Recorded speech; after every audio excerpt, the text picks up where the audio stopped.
Dust in whispers. The desert spares no weaklings. Beneath the scorching sun of the Silver West, amid rocks and shadows, legends are born, of gold that beckons and death that lurks. Amelia Hartright came here with a camera in hand, seeking to capture the fleeting soul of this wild land. But she found something more, a mystery calling from the depths of the lost Dutchman's mind.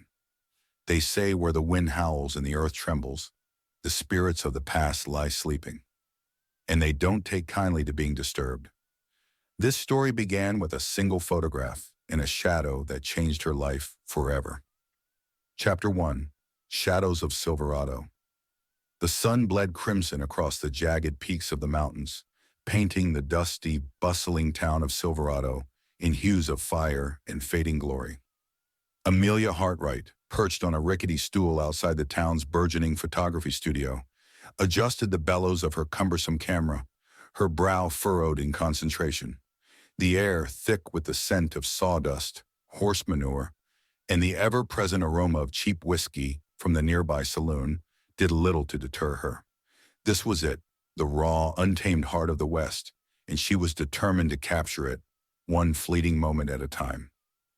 Her fingers, slender yet surprisingly strong from years of handling heavy equipment, tightened the focus knob.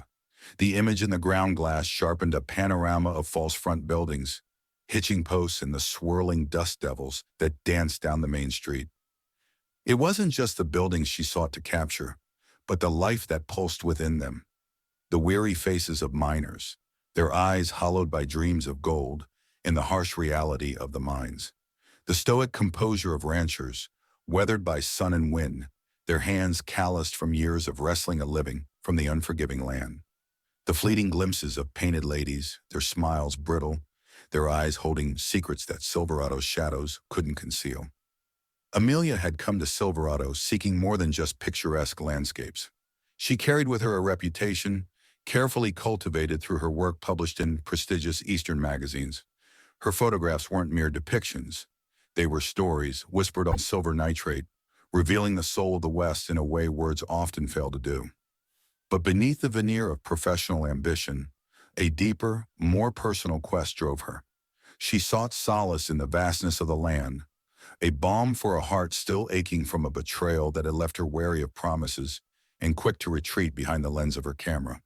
A sudden clatter from the saloon across the street, raucous laughter followed by the shattering of glass momentarily broke her concentration. Amelia sighed, a faint, almost imperceptible sound lost in the growing din of the evening. Silverado, for all its burgeoning prosperity, was a town teetering on the edge of lawlessness. Danger lurked in every shadow, a constant companion to the promise of fortune. She shifted her focus, framing a shot of a lone rider silhouetted against the dying sun. The man sat tall in the saddle, his posture radiating a quiet strength that drew her eye. Even from this distance, Amelia could sense a weariness about him, a weight that seemed to settle on his broad shoulders like the dust that clung to his worn duster.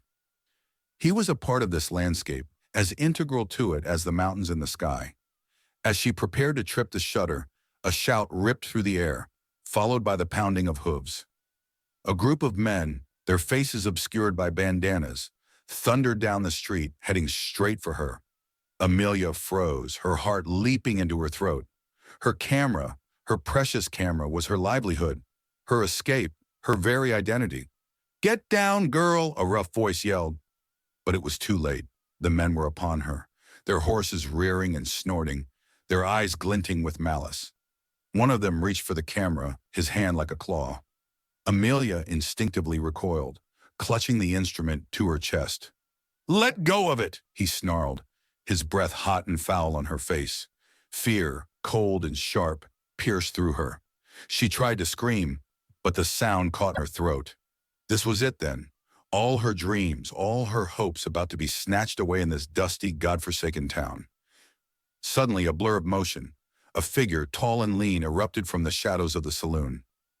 A gun barked, the sound echoing through the twilight.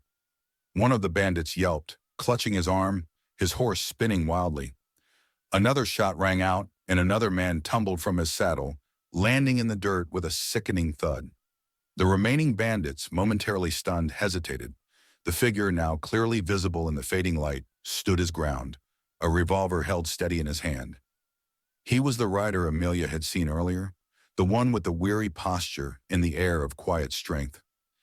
His eyes, the color of gunmetal, were fixed on the remaining men, unwavering and deadly. "Get out of here," he said, his voice low and gravelly, yet carrying an undeniable authority, "before I decide to finish what I started." The bandits, their bravado shattered, scrambled back onto their horses and fled, disappearing into the gathering darkness as quickly as they had appeared. Silence descended upon the street, broken only by the ragged breathing of the horses and Amelia's own trembling gasps. The man holstered his gun and turned towards her, his face still shadowed, his expression unreadable. He walked towards her, his boots crunching on the loose gravel. Amelia, still reeling from the shock, could only stare at him, her mind struggling to process what had just happened. He stopped a few feet away, his gaze sweeping over her, taking in her disheveled appearance, her wide, frightened eyes. "You all right, miss?" he asked, his voice surprisingly gentle.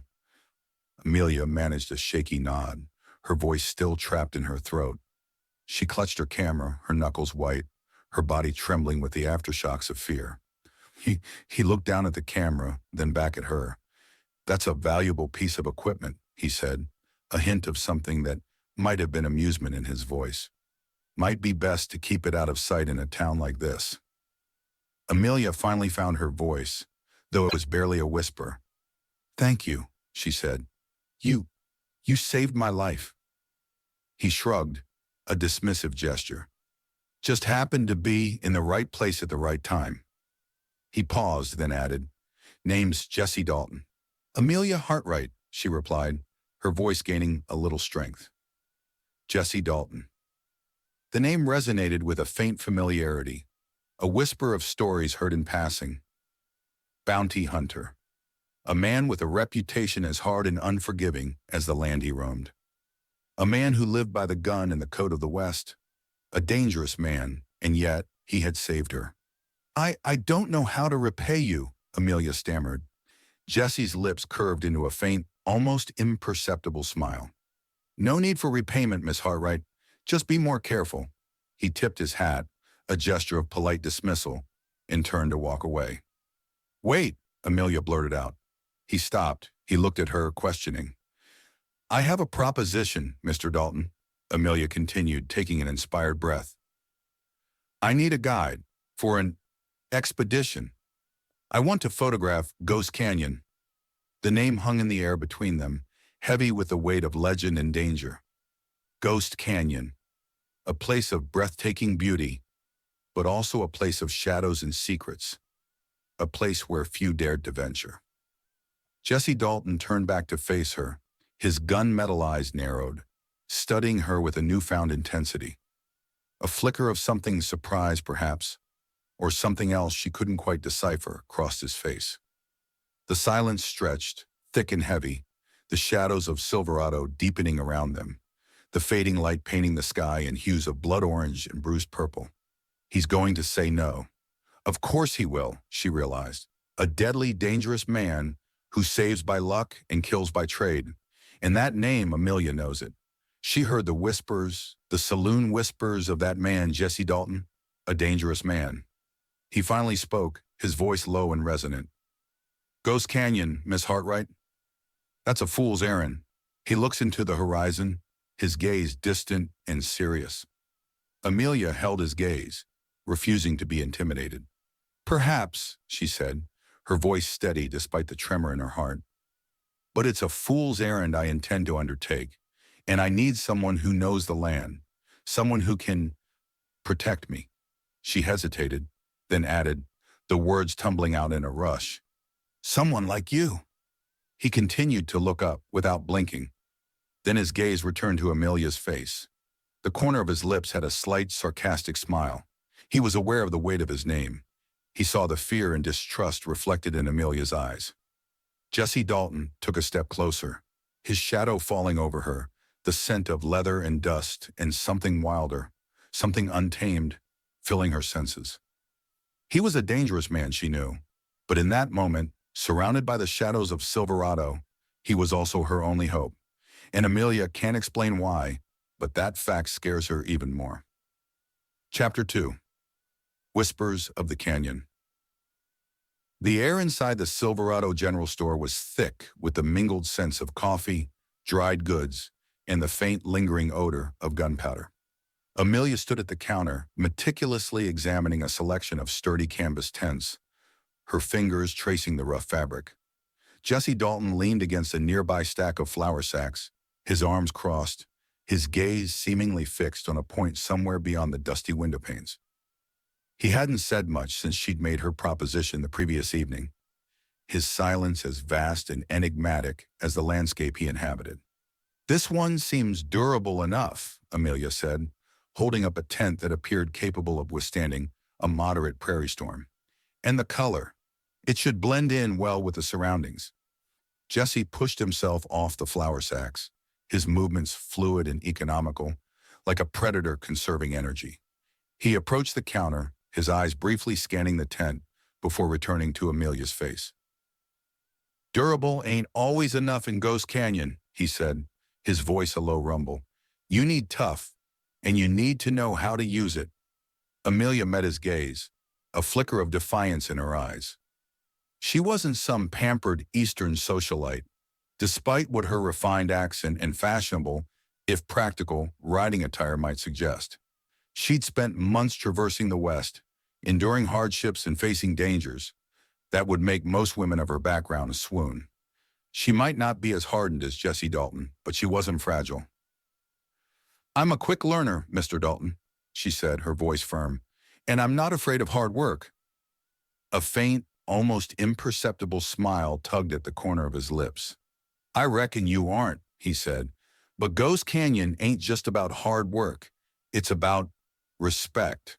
Respect for the land, respect for the dangers, and respect for the things that linger there." His words sent a shiver down Amelia's spine.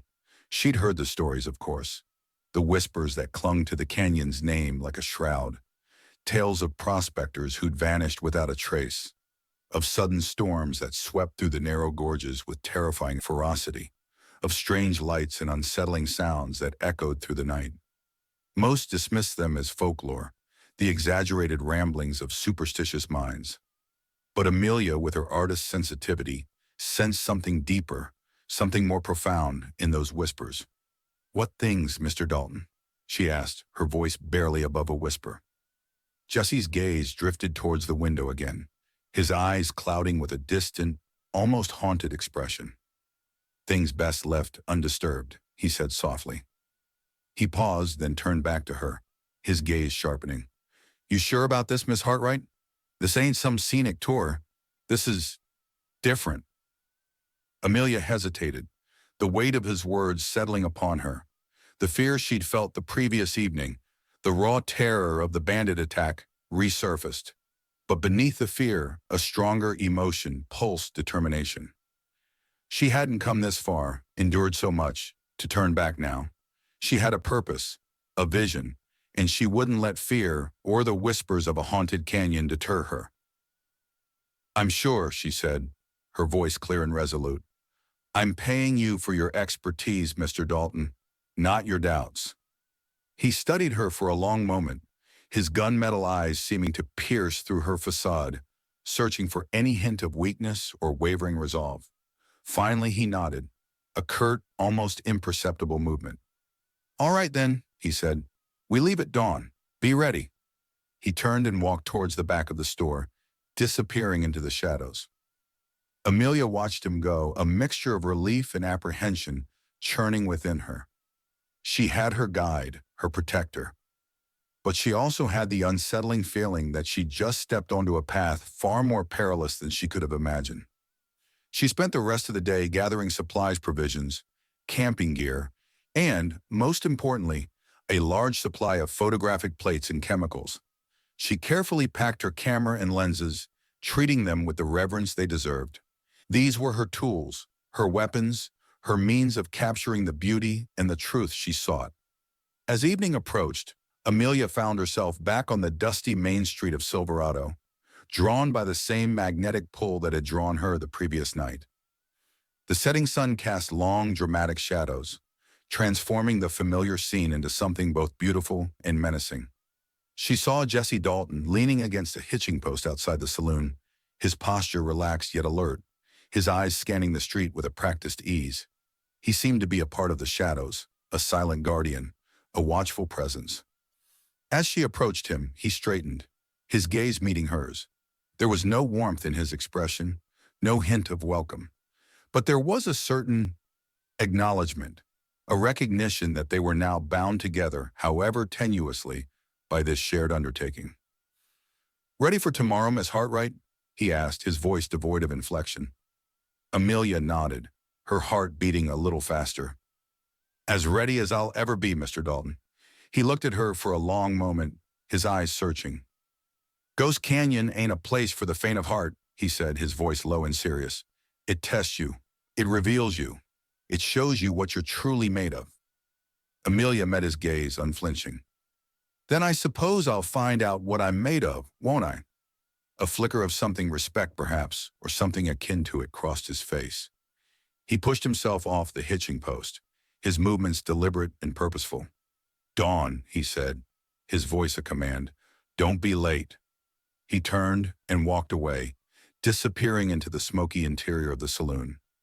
Amelia watched him go, the shadows of Silverado swirling around her, the whispers of the canyon echoing in her ears. The fear was still there, a cold knot in her stomach, but beneath the fear a new emotion stirred, a sense of anticipation, a thrill of the unknown, a feeling that she was on the verge of something extraordinary, something that would change her life forever. She didn't take her camera but just stood there, her face reflecting the last light, watching the night, that wild and dangerous night of that wild and dangerous world. It was a beautiful night, but Amelia knew that inside those canyons there were no beautiful nights. Chapter 3. The Bounty Hunter's Price. Dawn painted the sky in streaks of pale gray and hesitant rose, a fragile beauty that belied the harsh realities of the land below. Amelia stood beside her loaded pack horse, shivering in the pre-dawn chill, her breath misting in the cold air. She'd barely slept, her mind racing with a mixture of anticipation and apprehension. The whispers of Ghost Canyon, amplified by Jesse Dalton's cryptic warnings, had woven themselves into her dreams, creating a tapestry of unsettling images. She glanced towards the livery stable, where Jesse was saddling his horse, a magnificent black stallion that seemed as restless and untamed as its owner. He moved with a practiced efficiency, his hands sure and steady, his movements betraying no hint of the previous night's darkness.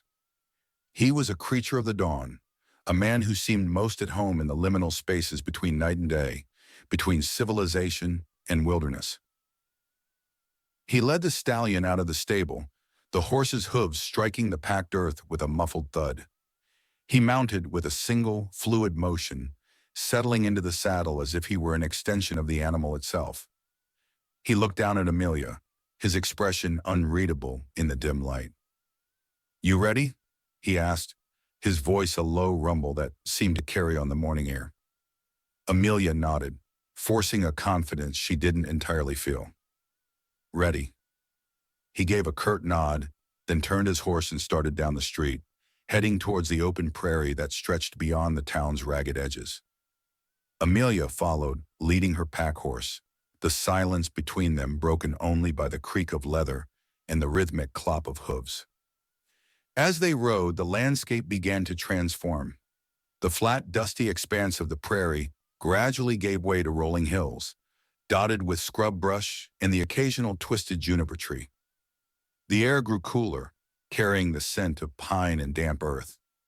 The silence deepened, broken only by the cry of a hawk circling overhead. Amelia, despite her apprehension, found herself captivated by the beauty of the unfolding scene. The rising sun cast long, golden rays across the hills, illuminating the landscape in a soft, ethereal glow. It was a beauty that was both stark and breathtaking, a beauty that whispered of ancient forces and untamed power. She reached for her camera, the familiar weight of it reassuring in her hand. She longed to capture this moment, to preserve this fleeting glimpse of pristine wilderness. But Jesse, sensing her movement, glanced back at her, his expression hardening. "No time for pictures now," he said, his voice sharp. "We need to make good time. Ghost Canyon ain't a place you want to be caught in after dark." Amelia reluctantly lowered her camera, a flicker of resentment rising within her. She understood the need for caution, but she also resented his seemingly arbitrary control over her art. She was paying him for his services, not his censorship. They rode in silence for another hour, the landscape growing increasingly rugged. The hills gave way to rocky outcrops and steep ravines. The vegetation became sparser, the trees more gnarled and twisted. The air grew noticeably colder, carrying a hint of something wild and untamed. They stopped for a brief rest beside a small, trickling stream. Amelia dismounted, her legs stiff from the long ride. She watered her horse and then drank deeply from the stream, the cold water refreshing her parched throat. Jesse remained mounted, his eyes constantly scanning the surrounding landscape. He seemed to be on perpetual alert, his senses attuned to every sound, every movement. He was a predator in his natural habitat, a man who understood the language of the wilderness and the dangers it concealed. "Why Ghost Canyon?" he asked suddenly, his voice breaking the silence. Amelia looked up at him, surprised by the question.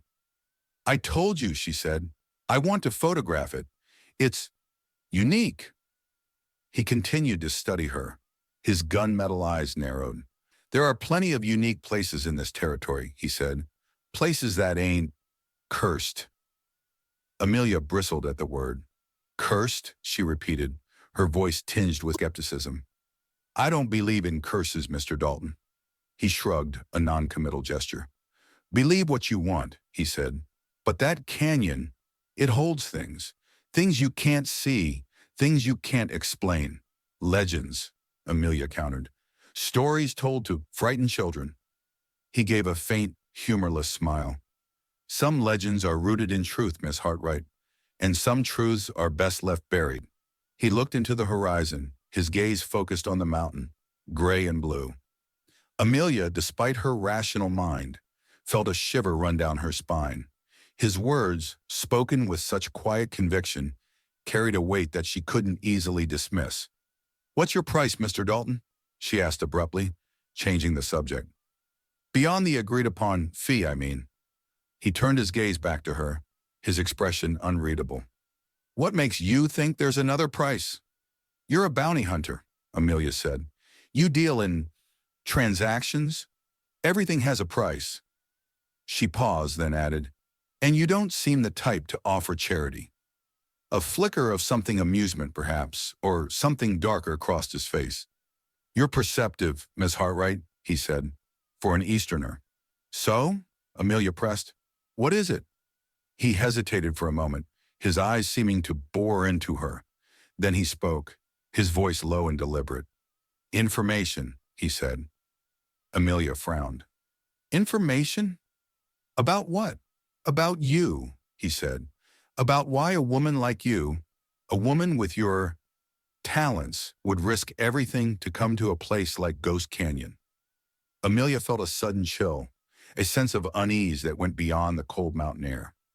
His gaze was too intense, too knowing. He was seeing past her carefully constructed facade, peering into the hidden recesses of her heart, and he was touching the scars, those scars that she tried to bury so hard. "My reasons are my own, Mr. Dalton," she said, her voice tight. He held her gaze for a long moment, the silence stretching between them, heavy and charged. Then he finally nodded, a curt, almost imperceptible movement. But he didn't speak. "Fair enough," he said, "but understand this, Miss Hartright. In Ghost Canyon, secrets have a way of surfacing, and sometimes the price of those secrets is higher than you can imagine." His words were a warning, soft and subtle, but a serious warning, nonetheless. He spurred his horse forward, leaving Amelia to follow, the unsettling weight of his words lingering in the air, a chilling premonition of the dangers that lay ahead. The whispers of the canyon seemed to grow louder, closer, as they rode deeper into the heart of the wilderness, the shadows lengthening around them, the silence deepening, the price of their journey yet to be fully revealed. A price she was sure was higher than she could ever imagine. Chapter 4. Beneath a Painted Sky. The sky above Ghost Canyon was a masterpiece of swirling colors, a breathtaking canvas painted by the setting sun. Hues of fiery orange, deep crimson, and bruised purple blended seamlessly, casting a dramatic, almost otherworldly glow upon the towering rock formations. Amelia, perched precariously on a narrow ledge, felt a sense of awe wash over her, a feeling that transcended the fear and uncertainty that had plagued her since entering this haunted place. They had arrived at the mouth of the canyon earlier that afternoon, after a grueling ride through increasingly treacherous terrain. The entrance itself was imposing, a narrow chasm flanked by sheer cliffs that seemed to scrape the sky. The air within the canyon was noticeably cooler, carrying a damp, earthy scent that hinted at hidden springs and unseen life. Jesse had been unusually quiet throughout the journey, his usual vigilance amplified by the oppressive atmosphere of the canyon. He moved with a heightened awareness, his eyes constantly scanning the shadows, his hand never straying far from the revolver at his hip. He seemed to be listening to something beyond the natural sounds of the canyon, attuned to a frequency that Amelia couldn't perceive. "We'll make camp here," he had said, his voice a low rumble that echoed off the canyon walls. He'd chosen a relatively sheltered spot, a small alcove protected by an overhanging rock formation. It wasn't ideal, but it offered some measure of protection from the elements and perhaps from whatever else lurked within the canyon's depths. Amelia had busied herself with setting up her camera, the familiar ritual grounding her, providing a sense of normalcy amidst the unsettling strangeness of their surroundings. She'd chosen this particular vantage point for its panoramic view of the canyon, hoping to capture the full grandeur of the sunset. As she adjusted the focus, peering through the ground glass, she saw Jesse standing near the edge of the cliff, his silhouette stark against the fiery sky. He seemed to be lost in thought, his gaze fixed on some distant point within the canyon. There was a sadness about him, a profound loneliness that resonated with Amelia's own hidden wounds. She lowered her camera, drawn to him, compelled by a need to understand the man beneath the stoic facade. She approached him cautiously, her footsteps muffled by the soft earth. "It's beautiful, isn't it?" she said softly, her voice barely audible above the whisper of the wind. He didn't turn, didn't acknowledge her presence for a long moment. Then he spoke, his voice low and laced with a melancholy she hadn't heard before. "Beautiful," he agreed, "and deadly." Amelia shivered, despite the warmth of the setting sun on her skin. "You really believe the stories, don't you?" she asked. He finally turned, his gunmetal eyes reflecting the fiery hues of the sky. "I've seen things, Miss Hartright," he said. "Things that can't be explained by logic or reason. Things that linger." "Ghosts?" Amelia asked, a hint of skepticism in her voice. He shrugged, a non-committal gesture. "Call them what you will," he said. "But there's a power here, an energy that's different. It's not always benevolent." Amelia looked out at the canyon, her gaze following the intricate patterns of light and shadow. She could feel it too, a subtle vibration in the air, a sense of something ancient and watchful. It was a feeling that both thrilled and unnerved her. "What happened to you, Jesse?"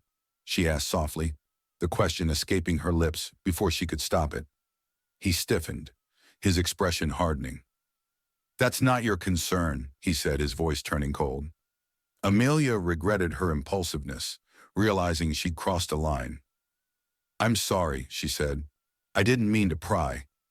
He looked at her for a long moment, his eyes searching. Then he sighed, a weary sound that seemed to carry the weight of years. "We all have our ghosts, Miss Hartright," he said. "Some are just closer to the surface than others." He turned away again, his gaze returning to the canyon. Amelia watched him, her heart aching with a sudden, inexplicable surge of empathy. She sensed a deep well of pain beneath his hardened exterior, a pain that mirrored her own. The silence stretched between them, broken only by the whisper of the wind and the distant cry of a hawk. The sky continued its breathtaking display, the colors deepening, shifting, transforming the canyon into a realm of ethereal beauty. Amelia raised her camera again, framing a shot of Jesse silhouetted against the fiery sky. It was a powerful image, a portrait of a man caught between light and shadow, between beauty and danger. A man haunted by his past, yet drawn to the wild, untamed heart of the West. She tripped the shutter, capturing the moment, preserving it on a silver nitrate plate. It was more than just a photograph. It was a glimpse into a soul, a testament to the enduring power of the human spirit in the face of adversity. As darkness began to creep into the canyon, Jesse started a small fire, the flames flickering and dancing, casting eerie shadows on the surrounding rocks. They ate a simple meal of dried meat and biscuits, the silence between them punctuated only by the crackling of the fire. Amelia, emboldened by the shared moment of vulnerability, decided to try again. "You asked about my reasons for coming here," she said. "It's more than just the photographs." Jesse looked at her, his eyes reflecting the firelight.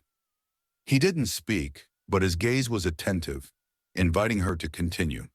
I lost someone," Amelia said, her voice faltering. "Someone I loved very much.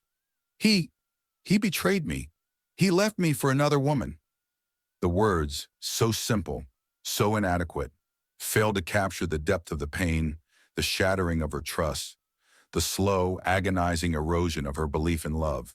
She paused, struggling to control the tremor in her voice.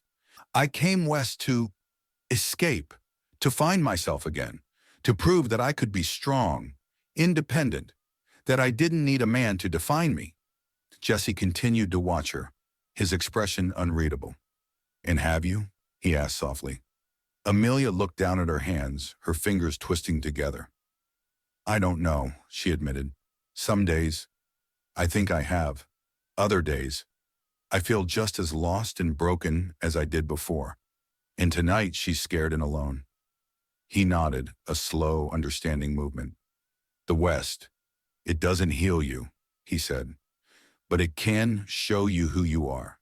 It strips away the pretense, the illusions. It forces you to face your demons." He takes a deep breath. "It breaks you, and then, if you are brave enough, it helps you to build yourself again." Amelia looked up at him, her eyes filled with a newfound understanding. His words resonated with her own experiences, confirming something she'd long suspected. The West wasn't a magical cure, but it was a crucible, a place where she could forge a new identity, a new strength from the ashes of her past. The night grew darker, the fire casting long, dancing shadows. But she needed him, and the darkness can wait a little longer. They sat in silence for a while, a comfortable silence, a shared understanding that transcended words. They were two wounded souls drawn together by the vastness and the silence of the wilderness, finding a fleeting moment of solace beneath a painted sky. And somehow Amelia knows she is not alone anymore. Not tonight. Chapter 5. The Price of a Picture. The morning light filtered through the narrow opening of the canyon, casting long, ethereal beams that illuminated the swirling dust motes in the air. Amelia awoke to the smell of wood smoke and the faint metallic tang of Jesse's gun oil. He was already up, meticulously cleaning his revolver, his movements precise and practiced, a ritual that seemed as ingrained in him as breathing. She sat up, stretching her stiff muscles, her gaze drawn to the breathtaking vista that unfolded before her. The canyon walls, bathed in the soft morning light, revealed intricate layers of rock, sculpted by eons of wind and water.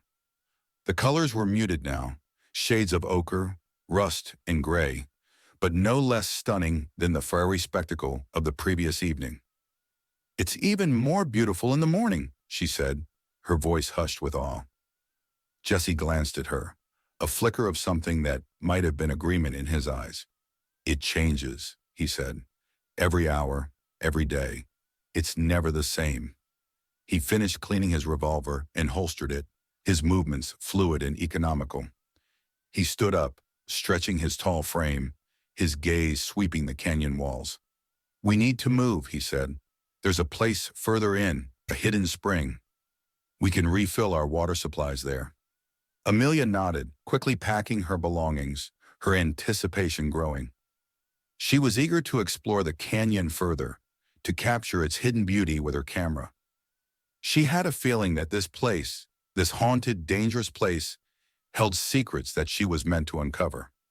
They set off, Jesse leading the way, his horse picking its way carefully through the rocky terrain.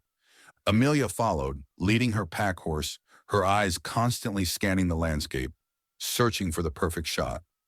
As they ventured deeper into the canyon, the walls grew taller, the light more filtered, the silence more profound. The air was cool and damp, carrying the scent of hidden springs and ancient stone. Amelia felt a sense of isolation, a feeling of being utterly alone in a vast, untamed wilderness. They came to a narrow passage, a cleft in the rock that seemed barely wide enough for their horses to pass through. Jesse dismounted, his hand resting on the butt of his revolver, his eyes narrowed, scanning the shadows. "Stay close," he said, his voice low and cautious. "This is where things get tricky." Amelia felt a prickle of fear, but she nodded, her hand instinctively reaching for the small knife she carried at her waist. She wasn't helpless, despite her reliance on Jesse's protection. She'd learned to defend herself, to survive in this harsh and unforgiving land. They led their horses through the narrow passage, the walls closing in around them, the silence amplifying the sound of their breathing and the clatter of hooves on rock. Amelia felt a sense of claustrophobia, a feeling of being trapped, of being watched. Suddenly, a rock dislodged from the cliff face above them, tumbling down with a deafening roar. Jesse shouted a warning, pulling Amelia and her horse back, just as the rock crashed to the ground where they had been standing moments before. Dust and debris filled the air, choking them, blinding them. Amelia coughed, struggling to breathe, her heart pounding in her chest. She heard Jesse's horse whinny in fear, the sound echoing off the canyon walls. When the dust settled, Amelia saw that the passage ahead was blocked, completely sealed off by the fallen rocks. They were trapped. "Damn it!" Jesse cursed, his voice tight with frustration and anger. He surveyed the rockfall, his eyes searching for any sign of a way through. There was none. Amelia felt a wave of despair wash over her. They were stranded miles from civilization, in a canyon known for its dangers and its secrets. Her dream, her quest, seemed to be slipping away from her, buried beneath tons of rock. "What do we do?" she asked, her voice trembling. Jesse didn't answer immediately. He stood there, his gaze fixed on the rockfall, his mind clearly racing, calculating their options. Then he turned to her, his expression grim. "We go back," he said. "There's another way around, but it's longer and more dangerous." Amelia nodded, her disappointment tempered by a surge of relief. They weren't defeated yet. There was still a chance. As they turned their horses around, preparing to retrace their steps, a figure emerged from the shadows at the far end of the passage. A man, tall and lean, with a cruel smile and a rifle held loosely in his hands. Amelia recognized him instantly. It was Ethan Blackwood, the rival photographer she'd encountered in Silverado. The man who'd made no secret of his jealousy of her success, his resentment of her talent. "Well, well, well," Blackwood said, his voice dripping with sarcasm. "What have we here? Looks like Miss Hartright and her hired gun have run into a little trouble." Jesse stepped forward, placing himself between Amelia and Blackwood, his hand resting on the butt of his revolver.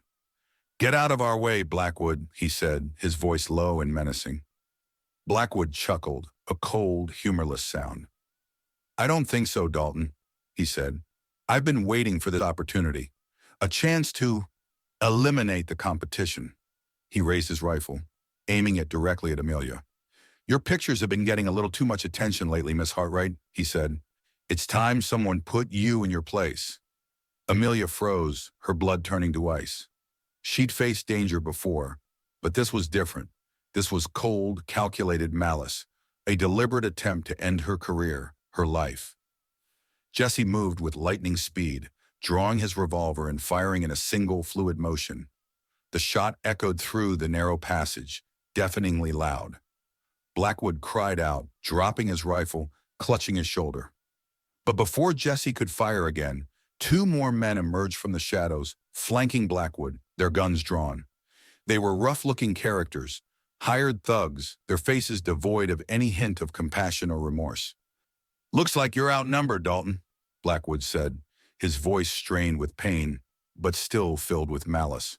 "Drop your gun or the girl dies." Jesse hesitated, his gaze flickering between Blackwood and Amelia. He was a skilled gunman, but even he couldn't take on three men at once, not in such close quarters. Amelia knew what he was thinking. He was weighing his options, calculating the odds, and she knew, with a sickening certainty, that he was considering sacrificing her to save himself. It was the logical choice, the pragmatic choice, the bounty hunter's choice. But then something shifted in his eyes, a flicker of something that wasn't calculation, wasn't pragmatism, something else. He looked so tired. He lowered his revolver, slowly, deliberately. "Don't hurt her," he said, his voice tight with a barely suppressed rage. Blackwood smiled, a triumphant, cruel smile. "Smart choice, Dalton," he said. "Now kick the gun over here and tell your little photographer friend to hand over her camera. All of it. The price of a picture. A life or a dream." Chapter 6. Echoes of Lost Things. The metallic click of Jesse's revolver sliding across the rocky ground echoed in the confined space, a sound that seemed to amplify the silence and the tension. Amelia stood frozen, her gaze darting between Jesse, now disarmed and vulnerable, and Blackwood, his face contorted in a mixture of pain and triumph. The two hired guns kept their weapons trained on Jesse, their eyes cold and unwavering. "The camera, Miss Hartright," Blackwood said, his voice grating. "Now, unless you want to see your protector here get a bullet in his gut." Amelia's hand trembled as she reached for her camera bag. Her precious camera, her lenses, her plates, the tools of her trade, the instruments of her passion were about to be handed over to this thief. A wave of anger and despair washed over her, a feeling of utter helplessness. "Do it, Amelia," Jesse said, his voice low and steady, his eyes locked on hers. "It's just a camera." But it wasn't just a camera, Amelia thought fiercely. It was her life, her dreams, her escape. It was the way she saw the world, the way she made sense of the chaos and the beauty around her. It was a part of her soul. Slowly, reluctantly, she unslung the camera bag from her shoulder. Her fingers lingered on the worn leather, the familiar weight of it a comfort in this terrifying moment. She looked at Jesse, her eyes filled with a mixture of apology and defiance. He gave a faint, almost imperceptible nod, his gaze unwavering. He understood.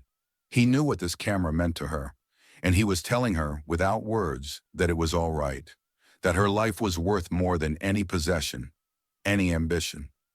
She handed the camera bag to Blackwood, her hand brushing against his. His skin was clammy and cold, his grip surprisingly strong despite his injured shoulder. He snatched the bag from her, a triumphant gleam in his eyes. "Now the plates," he said. "All of them." Amelia hesitated. The plates held the images she'd captured so far, the breathtaking sunsets, the rugged landscapes, the fleeting moments of beauty and truth she'd witnessed. They were more than just negatives.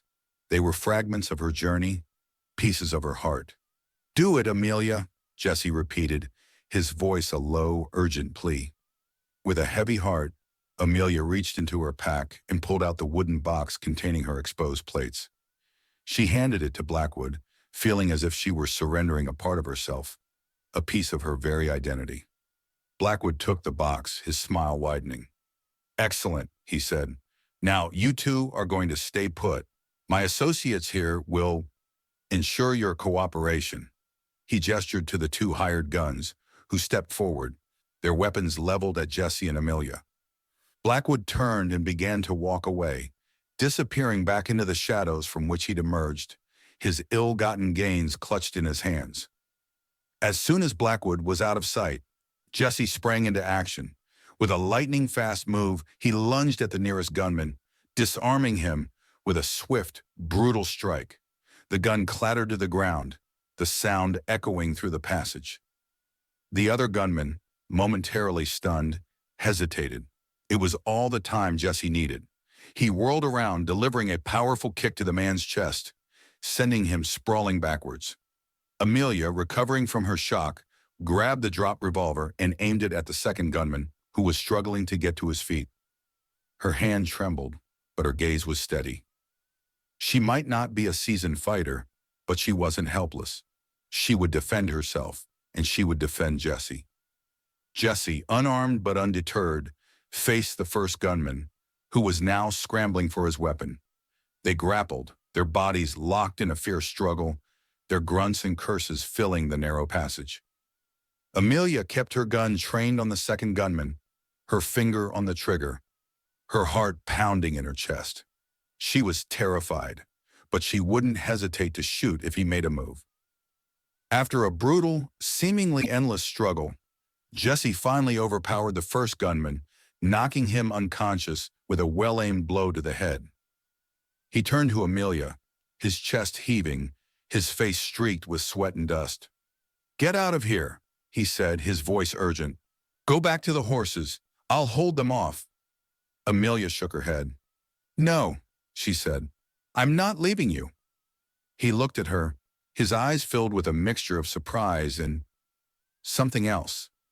Something that looked a lot like gratitude. Before either of them could say anything more, the second gunman, regaining his senses, lunged for his gun. Amelia reacted instinctively, firing the revolver.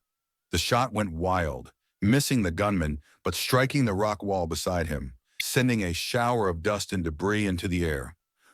The gunman, startled by the near miss, hesitated. Jesse seized the opportunity, tackling him to the ground, disarming him with a swift, brutal maneuver. Within moments, both gunmen were subdued, lying unconscious on the floor of the passage. Jesse retrieved his revolver, his face grim, his eyes scanning the shadows. "We need to go," he said. "Now, before Blackwood sends more men." He didn't wait. He walked to Amelia and grabbed her hand, pulling her. They hurried back to their horses, their hearts pounding, their senses on high alert.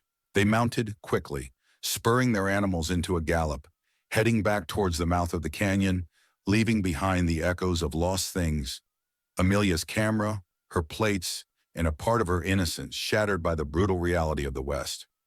But they have more important things to retrieve, their lives and their future. They rode fast without looking back. The canyon, however, seemed to do just that. The canyon was looking back. Chapter 7. Scars of the Desert. They rode in silence, the only sound the pounding of their horses' hooves and the wind whistling through the canyon. The sun was beginning its descent, casting long, dramatic shadows that stretched and distorted the landscape, making it seem even more alien and menacing. Amelia's body ached, her muscles screaming in protest from the rough ride and the lingering tension of the encounter with Blackwood. But her physical discomfort was nothing compared to the turmoil raging within her. The loss of her camera and plates was a devastating blow, a setback that felt almost insurmountable.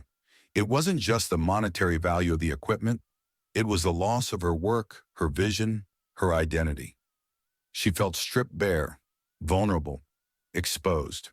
She glanced at Jesse, riding beside her, his face set in a grim mask, his eyes constantly scanning the horizon. He seemed to be carrying the weight of the world on his shoulders, his silence amplifying her own sense of despair. She wondered what he was thinking, what emotions churned beneath his stoic exterior. As they emerged from the canyon mouth, the vast expanse of the desert unfolded before them, bathed in the golden light of the setting sun. It was a breathtaking sight, a panorama of rugged beauty that should have filled Amelia with awe, but all she felt was a hollow emptiness, a sense of profound loss. Jesse reined in his horse, his gaze fixed on a distant point in the desert. Amelia followed his gaze, seeing nothing but the endless expanse of sand and scrub brush. "What is it?" she asked, her voice barely above a whisper. He didn't answer immediately. He dismounted, his movements slow and deliberate, his hand never straying far from the revolver at his hip. He walked a few paces forward, his eyes fixed on the ground. Amelia dismounted as well, her curiosity piqued. She approached him cautiously, her gaze following his, and then she saw it.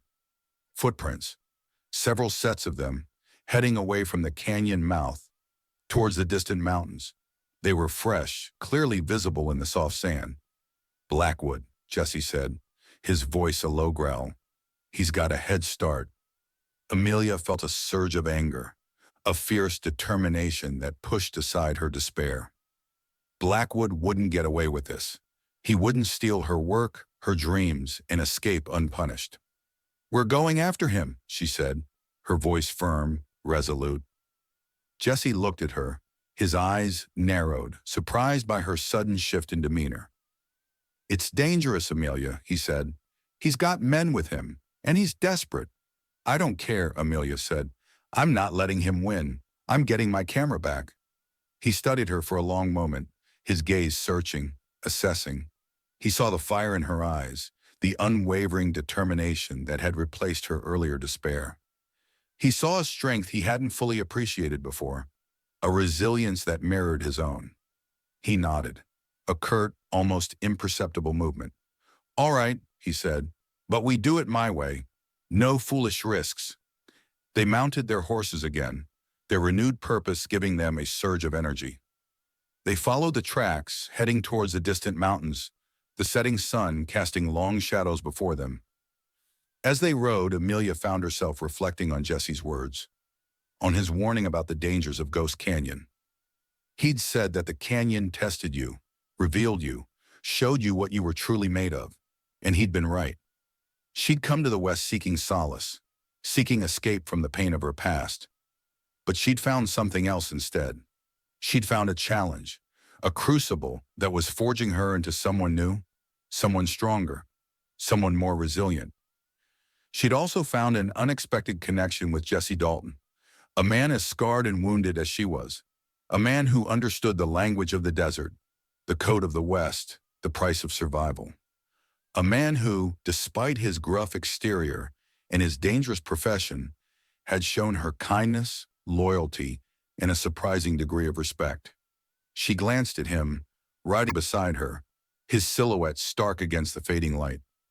She saw the lines of weariness etched on his face, the shadows that haunted his eyes. She saw the scars of the desert, both visible and invisible, that marked him as a man who had endured hardship, loss, and the constant struggle for survival. "Tell me about your scars," Amelia said. Jesse's head turned slightly, a look of surprise in his eyes, and then back to the horizon and into the night. "We all have scars," Amelia continues. "You told me that." He was silent for a long while, the sound of hooves on the sand filling the void. Amelia thought he wouldn't answer, and was about to take back the question, ashamed of her curiosity. He speaks, his voice barely a whisper. "My scars. They're just reminders, reminders of the choices I made." The night closed in, a dark and deep blanket covering the sky. But they don't stop. There's no time for that. Chapter 8. A storm on the horizon.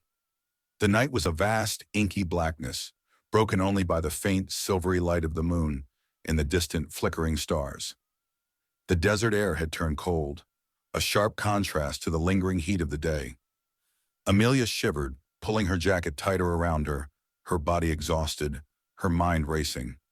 They had been riding for hours, following Blackwood's tracks, pushing their horses to their limits. The terrain had grown increasingly rugged, the smooth expanse of the desert giving way to rocky hills and treacherous washes. The silence was oppressive, broken only by the rhythmic breathing of their horses and the occasional howl of a distant coyote.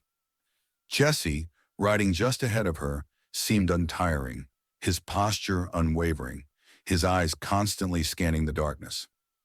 He was a creature of the night, as comfortable in the shadows as he was in the light. He moved with a quiet confidence, a sense of purpose that Amelia found both reassuring and intimidating. She wondered about his past, about the experiences that had shaped him into the man he was. The scars he carried, both visible and invisible, hinted at a life filled with hardship, violence, and loss. She longed to know his story, to understand the demons that drove him, the wounds that he kept hidden beneath his stoic exterior. As they rounded a bend in a narrow wash, Jesse suddenly reined in his horse, his body tensing, his hand instinctively reaching for his revolver. Amelia followed his gaze, her heart leaping into her throat. In the distance, a faint glow flickered against the dark horizon. A campfire. Blackwood, Jesse said, his voice a low, barely audible whisper. He's made camp. Amelia felt a surge of adrenaline, a mixture of fear and anticipation. They were closing in. They were about to confront Blackwood and his men. Jesse dismounted, his movements cautious and deliberate. He motioned for Amelia to do the same. "We go on foot from here," he said. "Stay close and stay quiet. No foolishness." Amelia nodded, her heart pounding in her chest. She dismounted, her legs stiff and sore, her hand instinctively reaching for the small knife she carried at her waist. She wasn't a fighter, but she would defend herself if necessary. They tethered their horses in a sheltered alcove, leaving them hidden from view. Then they began to move forward, slowly, silently, using the shadows as cover. As they approached the campfire, they could hear voices, the murmur of conversation, the occasional burst of laughter. The smell of wood smoke and cooking meat filled the air, a tantalizing aroma that made Amelia's stomach rumble. They crept closer, concealing themselves behind a cluster of large rocks. From their vantage point, they could see the camp clearly. Blackwood was sitting by the fire, his injured shoulder bandaged, his face illuminated by the flickering flames. 3 other men were with him, the 2 hired guns from the canyon and a new face, a burly, rough-looking character with a menacing scar across his cheek. They were heavily armed, rifles and revolvers within easy reach. They were also relaxed, confident, clearly believing themselves to be safe from pursuit. Jesse turned to Amelia, his eyes dark and serious. "We need a plan," he whispered. "We can't just rush in there. We'll be outnumbered and outgunned." Amelia nodded, her mind racing. She knew he was right. A direct assault would be suicidal. They needed to be smart, strategic. "Distraction," she whispered. "We need to create a distraction, something to draw their attention away from us." Jesse looked at her, his eyes narrowed, considering her suggestion. "What did you have in mind?" Amelia hesitated, her gaze sweeping the surrounding landscape. Her eyes fell upon a pile of dry brush piled near the edge of the camp. An idea began to form, a risky, dangerous idea, but one that might just work. "Fire," she whispered. "If we could set that brush on fire, it would create a diversion. It would draw them away from the camp, giving us a chance to get my camera back." Jesse looked at the brush pile, his expression thoughtful. He knew it was a dangerous plan, a gamble that could easily backfire, but he also knew that they were running out of options. "It's risky," he said, "but it might work. I'll do it. You stay here, stay hidden. When the fire starts, move quickly. Get your camera and get out. Don't wait for me." Amelia shook her head. "No," she said. "I'm going with you. I started this. I'm not letting you face this alone." He looked at her, his eyes searching, assessing. He saw the determination in her gaze, the unwavering resolve that mirrored his own. He knew he couldn't dissuade her, couldn't protect her from the consequences of her own choices. "All right," he said, a reluctant acceptance in his voice. "But stay behind me and do exactly as I say." He reached into his saddlebag and pulled out a small metal flask. He unscrewed the cap, the pungent odor of kerosene filling the air. "Let's do this," he said. As they prepared to move, the sky above them began to rumble, a low, guttural growl that echoed across the desert. Lightning flashed in the distance, illuminating the landscape in a brief, eerie glow. A storm was brewing, a violent desert storm that threatened to complicate their already precarious situation. The wind picked up, swirling the dust and sand around them. whipping their hair and clothes. The air grew heavy, charged with electricity. The first fat drops of rain began to fall, splattering on the rocks, hissing as they hit the hot ground. The storm would be their ally, or their doom. Chapter 9. The Devil's Bargain. The wind howled like a tormented beast, whipping the sand and rain into a stinging frenzy. The desert, moments before serene under the starlit sky, had transformed into a maelstrom of chaos. Amelia and Jesse, crouched low behind the rocks, felt the full force of the approaching storm, the elements mirroring the turmoil within them. "We need to move now," Jesse shouted over the roar of the wind, "before this gets any worse." Amelia nodded, her heart pounding against her ribs. The storm, while adding another layer of danger, also provided a crucial element of cover. The noise and the reduced visibility would make it harder for Blackwood and his men to detect them. Jesse, with the flask of kerosene clutched in his hand, began to creep towards a pile of dry brush, his movements low and deliberate, like a predator stalking its prey. Amelia followed close behind, her senses on high alert, her eyes scanning the camp, her hand gripping the small knife at her waist. The rain intensified, plastering their clothes to their skin, blurring their vision. The wind tore at them, threatening to rip them from their precarious cover. But they pressed on, driven by a desperate hope and a shared determination. As they neared the brush pile, Jesse paused, his gaze fixed on the campfire. Blackwood and his men were huddled around the flames, their faces illuminated by the flickering light. Their attention focused on seeking shelter from the worsening storm. They were oblivious to the approaching danger. Jesse uncapped the flask, the pungent smell of kerosene filling the air, momentarily overpowering the scent of wet sand and sagebrush.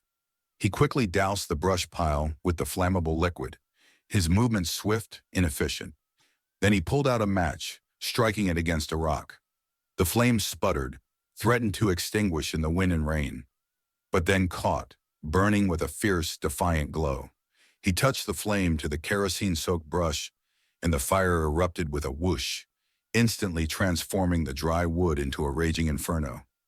The flames leaped skyward, casting a wild, dancing light that illuminated the camp in a grotesque, flickering glow. The wind whipped the fire, spreading it quickly, creating a wall of heat and smoke that separated them from Blackwood and his men. "Now!" Jesse shouted, grabbing Amelia's arm. "Go!"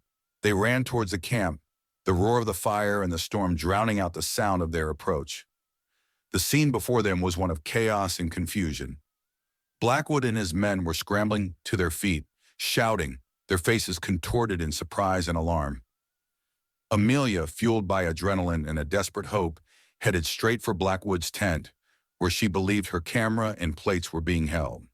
Jesse, his revolver drawn, provided cover, his eyes scanning for any sign of threat. As Amelia reached the tent, she saw Blackwood emerge, his face blackened with soot, his eyes wide with fury. He saw her, and his expression turned to one of pure rage. "You!" he roared, his voice barely audible above the storm. "You're not getting away with this." He lunged at her, his hands outstretched, his intention clear. Amelia sidestepped his attack, her heart pounding in her chest. She ducked into the tent, her eyes desperately searching for her camera bag. She spotted it, lying in a corner of the tent, along with the wooden box containing her plates. She grabbed them, clutching them to her chest, a surge of relief washing over her. But as she turned to leave, Blackwood blocked her path, his face a mask of fury, his eyes burning with a hatred that sent a shiver down her spine. "You're not going anywhere," he snarled. "That camera is mine, and you're going to pay for interfering with my plans."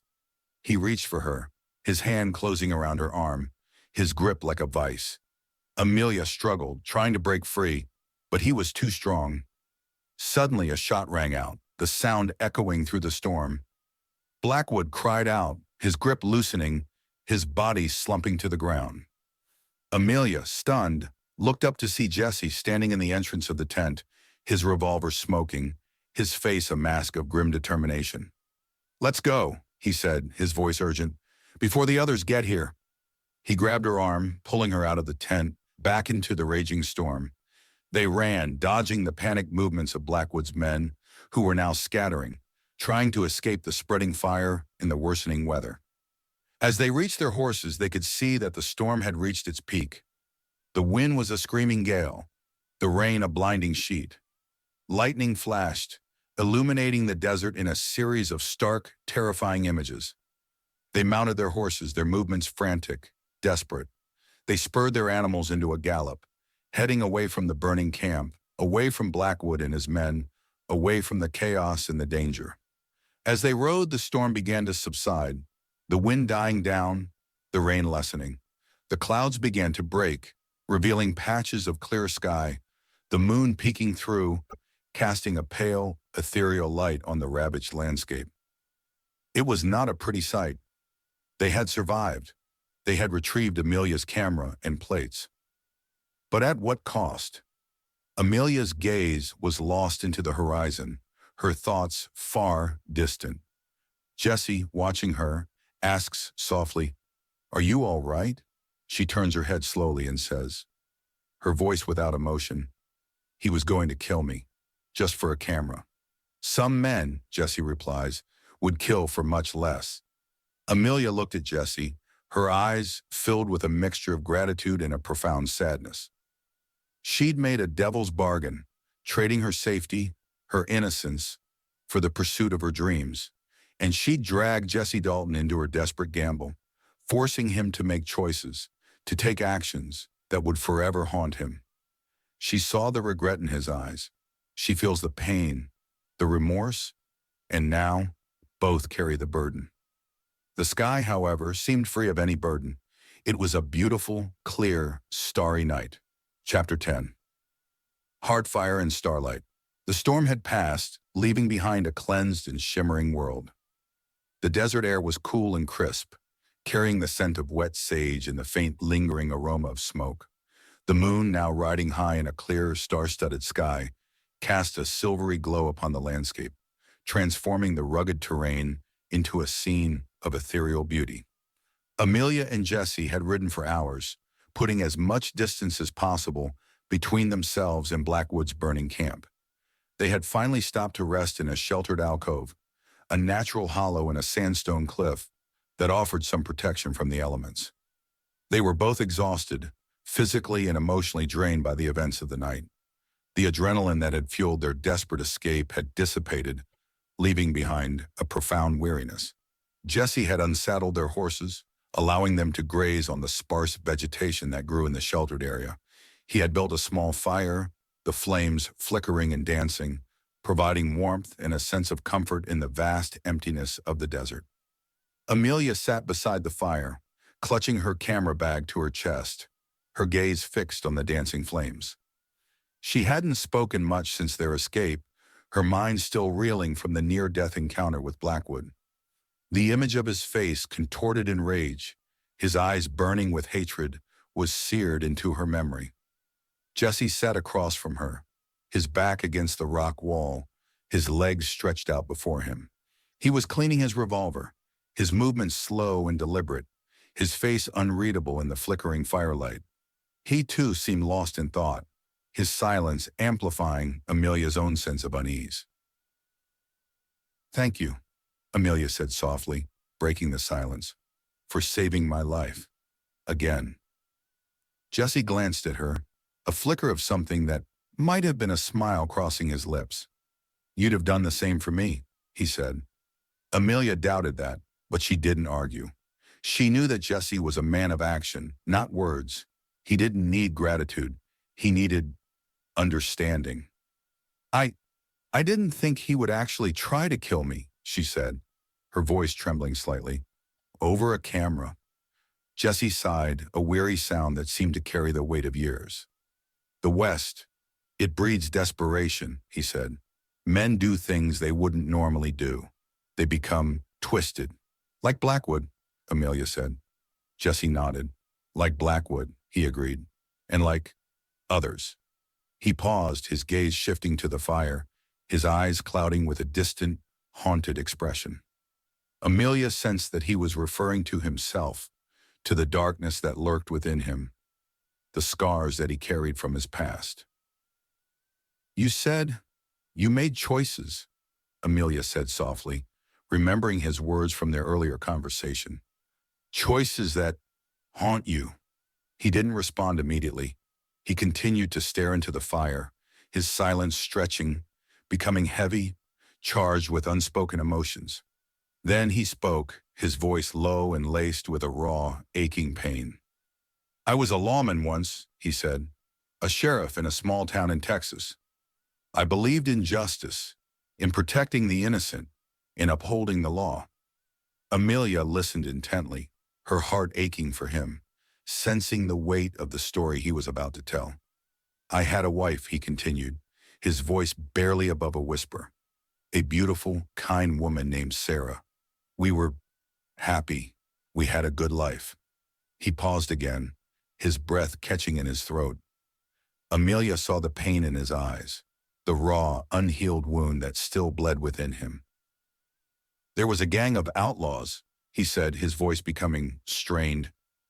"They terrorized the town, robbed the bank, killed innocent people. I tried to stop them. I hunted them down, one by one." He stopped, unable to continue for a moment. He took a deep breath, forcing himself to go on. "I caught them," he said. "I brought them to justice. But they got their revenge. They killed Sarah. They burned our house to the ground. They took everything from me." Amelia's eyes filled with tears, her heart breaking for him. She understood now, the source of his pain, the reason for his haunted eyes, the weight he carried. "I'm so sorry, Jesse," she said softly.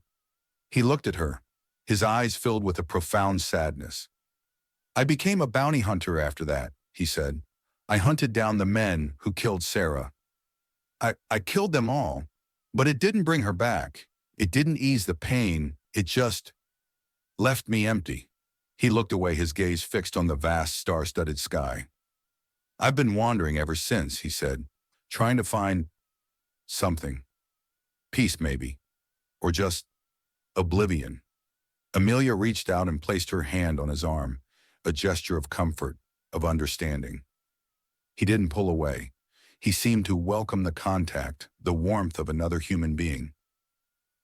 "You're not empty, Jesse," she said softly. "You're wounded, but you're not empty." He looked at her, his eyes searching, questioning. He saw the compassion in her gaze, the genuine empathy that radiated from her. He saw a strength that belied her delicate appearance, a resilience that mirrored his own. He reached out and took her hand, his fingers intertwining with hers. His hand was rough and calloused, but his touch was surprisingly gentle. They sat there hand in hand beside the flickering fire, beneath the vast, star-studded sky. The silence between them was no longer heavy, no longer charged with unspoken pain. It was a silence of shared understanding, of mutual respect, of a connection forged in the crucible of the desert. A connection that transcended words, that spoke of a deeper, more profound bond. A bond that spoke about trust. The heart fire that started with fear now burned with a different heat. The night was not so dark after all. Chapter 11, The Serpent's Tooth. The sun rose, painting the desert in hues of golden rose, a stark contrast to the emotional darkness of the previous night. Amelia awoke to the smell of coffee brewing over the dying embers of the fire. Jesse was already up, his back to her, his gaze fixed on the eastern horizon. She sat up, stretching her stiff muscles, her hand instinctively reaching for the camera bag that lay beside her. The events of the previous night, the near-death encounter with Blackwood, the shared intimacy with Jesse, felt like a distant dream, a surreal memory in the harsh light of day. Jesse turned, sensing her movement. He handed her a tin cup filled with steaming coffee, his eyes searching her face. "How are you feeling?" he asked, his voice gentle. Amelia took the cup, the warmth of it seeping into her cold hands. "Better," she said, managing a small smile. "Thanks to you." He nodded, a curt, almost imperceptible movement. He sat down across from her, his gaze returning to the horizon. "We need to keep moving," he said. Blackwood might be wounded, but he's not finished. He'll be looking for revenge. Amelia knew he was right. Blackwood was a dangerous man, driven by greed and a twisted sense of entitlement. He wouldn't let them escape so easily. They ate a quick breakfast of dried meat and hardtack, the silence between them comfortable, a shared understanding that transcended the need for words. They had forged a bond, a connection born of shared adversity and a mutual respect for each other's strength and resilience. As they packed their belongings, preparing to leave, Amelia noticed a small, leather-bound book tucked into Jessie's saddlebag. She recognized it as a journal, the kind used by travelers to record their observations and experiences. "You keep a journal?" she asked, her curiosity piqued. Jessie glanced at her, a flicker of surprise in his eyes. He hesitated for a moment, then nodded. "Just notes," he said. "Observations, things I don't want to forget." Amelia wondered what kind of notes he kept, what thoughts and feelings he recorded in that private space. She longed to read it, to gain a deeper understanding of the man behind the stoic facade, but she knew it was a boundary she couldn't cross, a privacy she had to respect. They mounted their horses and set off, heading towards the distant mountains, the sun rising higher in the sky, casting long shadows before them. The terrain was rugged, the landscape unforgiving, a constant reminder of the harsh realities of the West. As they rode, Amelia found herself reflecting on Jesse's story, on the tragedy that had shaped his life, the loss that had driven him to become the man he was. She understood now the source of his pain, the reason for his haunted eyes, the weight he carried. She also understood the strength that lay beneath his wounded exterior, the resilience that allowed him to endure, to survive, to keep moving forward despite the darkness that surrounded him.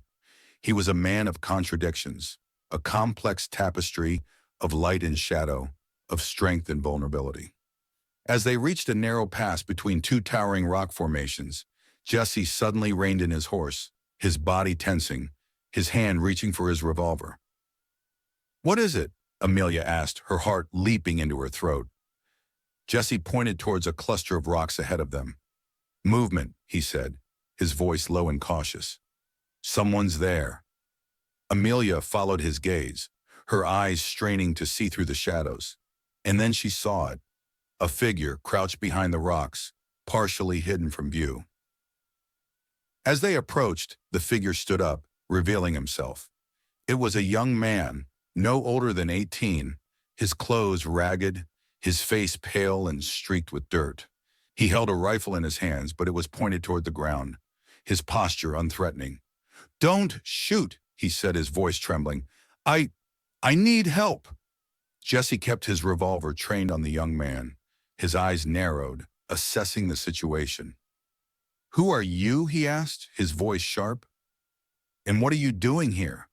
The young man swallowed hard, his eyes darting nervously between Jesse and Amelia. "My name is Billy," he said. "Billy Younger. I'm lost, and I'm being followed." "Followed by who?" Jesse asked. Billy hesitated, his gaze shifting towards the direction from which they had come. By Blackwood's men," he said. They want to kill me." Amelia felt a surge of suspicion. This could be a trap, a ruse to lure them into an ambush.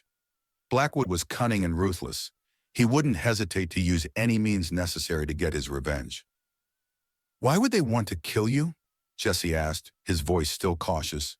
Billy looked down at his hands, his fingers twisting nervously.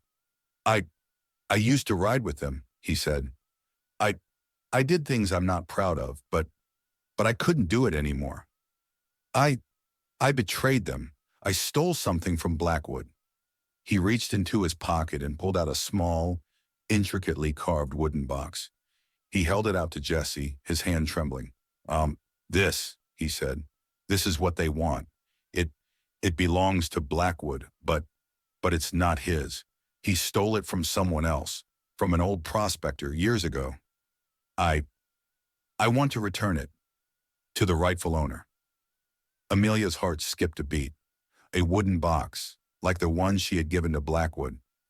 the one containing her photographic plates. Could it be? Was it possible? Jesse took the box from Billy, his eyes narrowed, examining it closely. He opened it, revealing its contents. It wasn't Amelia's plates, but inside it there was a map, a very old map. "What is that?" Amelia asked. Jesse didn't answer. His gaze was hard, cold as ice. "You little liar," Jesse said, his voice dangerously low. "You're not returning anything. You're running away. And you know exactly what this is, don't you?" The young man, Billy, started to tremble, shaking his head but unable to speak. A serpent, and its tooth poised to strike. Chapter 12. Tracks in the Dust. Jesse's hand tightened around the wooden box, his knuckles white, his eyes blazing with a cold fury that Amelia had only glimpsed before. Billy Younger, the seemingly innocent young man, cowered before him, his face pale, his eyes wide with a terror that went beyond mere fear. I don't know what you're talking about," Billy stammered, his voice a pathetic whimper. I wanted to return it, to do the right thing." "The right thing?" Jesse repeated, his voice dripping with sarcasm. "You expect us to believe that? You, a member of Blackwood's gang, suddenly developed a conscience? You're lying." He held up the map, the intricate lines and markings clearly visible in the harsh sunlight. "This," he said, "is a map to the lost Dutchman's mine. A legend, a myth, a treasure that men have killed for, died for. And you expect us to believe you just stumbled upon it?" Amelia's mind reeled. The lost Dutchman's mine. She'd heard the stories, the whispers that circulated throughout the West, tales of a fabulously rich gold mine, hidden somewhere in the Superstition Mountains, its location guarded by ancient curses and deadly traps. It was a legend, a fantasy, a fool's dream. But the map in Jesse's hand looked real, the markings ancient, the parchment yellowed with age. It was a tangible piece of evidence, a tantalizing glimpse of a possibility that defied logic and reason. I didn't know what it was," Billy insisted, his voice rising in desperation. I saw Blackwood looking at it. He was obsessed with it. He killed the old prospector who owned it. I couldn't let him have it. It felt wrong." "Wrong?" Jesse scoffed. "You rode with Blackwood. You participated in his crimes. You robbed, you terrorized, you may even have killed. And now you expect us to believe you suddenly found your moral compass?" Billy hung his head, his shoulders slumping, his body trembling. He looked defeated, broken, a young man caught in a web of deceit and betrayal. I made mistakes," he said, his voice barely above a whisper. "I know I did, but I'm trying to change. I want to make amends." Amelia, despite her initial suspicion, felt a flicker of sympathy for Billy. He was young, misguided, perhaps even manipulated by Blackwood. He was a product of his environment, a victim of the harsh realities of the West. "Jesse," she said softly, "maybe he's telling the truth. Maybe he really wants to change." Jesse turned to her, his eyes still hard, his expression unyielding. "He's a liar, Amelia," he said, "and he's dangerous. He's leading us into a trap." "But what if he's not?" Amelia countered. "What if this map is real? What if it leads to the lost Dutchman's mine?" The thought, however improbable, ignited a spark of excitement within her. The prospect of discovering a legendary treasure, of capturing its image on film, of revealing its secrets to the world, was a temptation she couldn't easily resist. Jesse saw the flicker of excitement in her eyes, the familiar glint of ambition that he recognized from their first encounter. He knew she was drawn to the mystery, to the allure of the unknown, to the possibility of making history. He sighed, a weary sound that betrayed his inner conflict. He was torn between his distrust of Billy and his desire to protect Amelia, to keep her safe from harm. He also felt a pull, a faint, almost imperceptible tug of something he hadn't felt in years' hope. "All right," he said, his voice reluctant. "We'll play along, for now."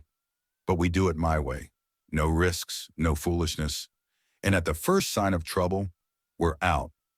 He turned back to Billy, his gaze piercing. You're going to lead us, he said. You're going to show us where this map leads. But you make one wrong move, one false step, and you'll answer to me. Billy nodded eagerly, his eyes filled with a mixture of relief and fear. I understand, he said. I won't let you down. They mounted their horses, Billy leading the way, Jesse riding close behind him, his hand never far from his revolver. Amelia followed, her mind racing, her heart pounding with a mixture of apprehension and excitement.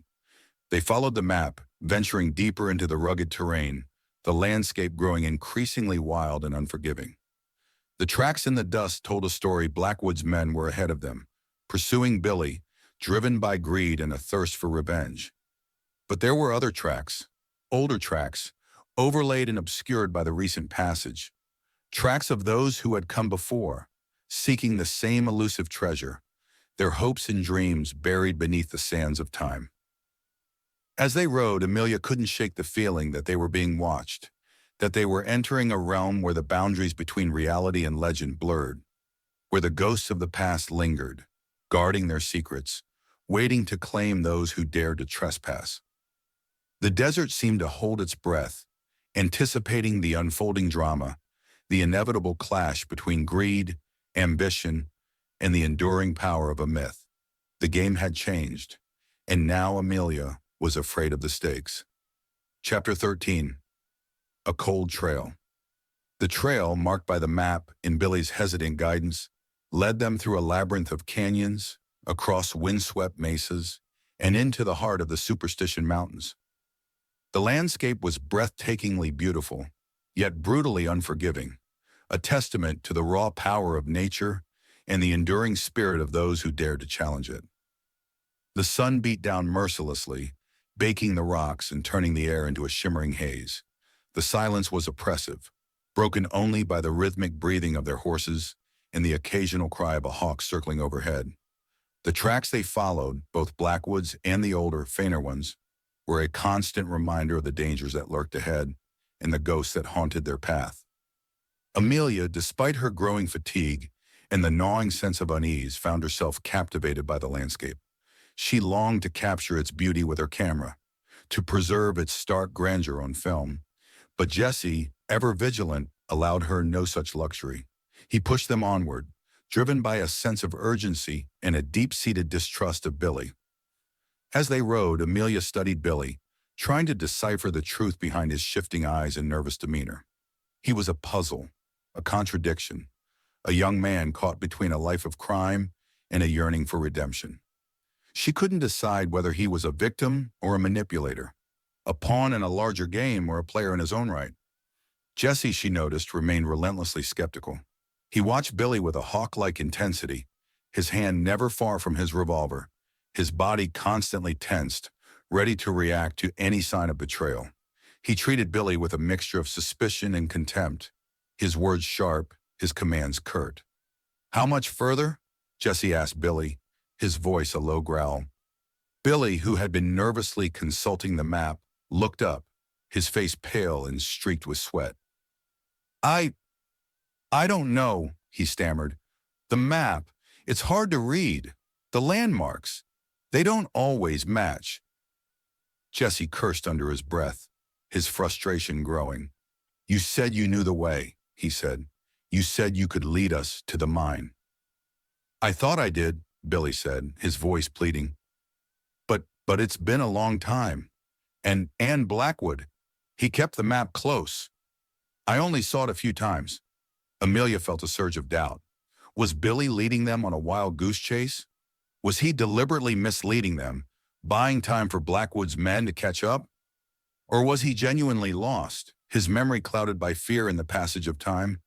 As they rounded a bend in a narrow canyon, Jesse suddenly reined in his horse, his body stiffening, his eyes fixed on something ahead. What is it? Amelia asked, her heart leaping into her throat. Jesse pointed towards a small, sheltered alcove at the base of the canyon wall. Tracks, he said. Fresh ones. Blackwood's men. They've been here. Recently. They dismounted, their movements cautious and deliberate. They approached the alcove, their senses on high alert. The scene that greeted them was grim. A hastily extinguished campfire surrounded by scattered debris, empty food tins, discarded clothing, and the unmistakable signs of a recent struggle. And then they saw it. A body lying face down in the dust, his clothes torn, his body riddled with bullet holes. Jesse knelt beside the body, carefully turning it over. Amelia gasped, her hand flying to her mouth. It was one of Blackwood's men, the burly, scarred character she'd seen at the burning camp. He was dead, his face contorted in a silent scream, his eyes staring blankly at the sky. "Ambushed," Jesse said, his voice grim. "Someone got to him before we did." "But who?" Amelia asked, her voice trembling. "And why?" Jesse stood up, his gaze sweeping the surrounding landscape. He pointed towards a set of tracks leading away from the alcove, heading deeper into the mountains. "Those tracks," he said, "they're different. Smaller, lighter. Not Blackwood's men. Someone else is here. Someone who knows this territory. Someone who's hunting." A chilling thought struck Amelia. The legend of the lost Dutchman's mine spoke of guardians, of ancient spirits who protected the treasure from those who sought to exploit it. Could it be true? Were they being hunted by something beyond their understanding? Jesse, seemingly oblivious to her fears, was already examining the tracks. His eyes narrowed, his mind focused on the tangible evidence before him. "Apaches," he said, his voice low and serious. "A small band. And they're on the move. Fast." Amelia felt a surge of fear, a primal terror that gripped her heart. Apaches. She'd heard the stories, the tales of their fierce independence, their mastery of the desert, their ruthlessness towards those who encroached upon their territory. "What do we do?" she asked, her voice barely above a whisper. Jesse looked at her, his eyes filled with a grim determination. "We follow them," he said. "They may lead us to Blackwood and to the mine." He turned to Billy, his gaze piercing. "You," he said, "you're going to stay with us, and you're going to tell us everything you know about this map, about Blackwood, and about the Apaches. Or so help me God, I'll leave you here for the vultures." The trail was not only cold, it was getting more dangerous. Chapter 14. The Ghost of Yesterday. Fear hung heavy in the air, a palpable presence that clung to them like the desert dust. The Apache tracks, stark and clear in the sand, led them deeper into the heart of the Superstition Mountains, a labyrinth of towering rock formations, hidden canyons, and treacherous trails. The landscape was both breathtakingly beautiful and profoundly menacing, a constant reminder of their vulnerability and the dangers that lurked around every bend. Billy Younger, cowed by Jesse's threat and the grim discovery of the dead man, had become a font of information, spilling out details about Blackwood, the map, and the legends surrounding the lost Dutchman's mine.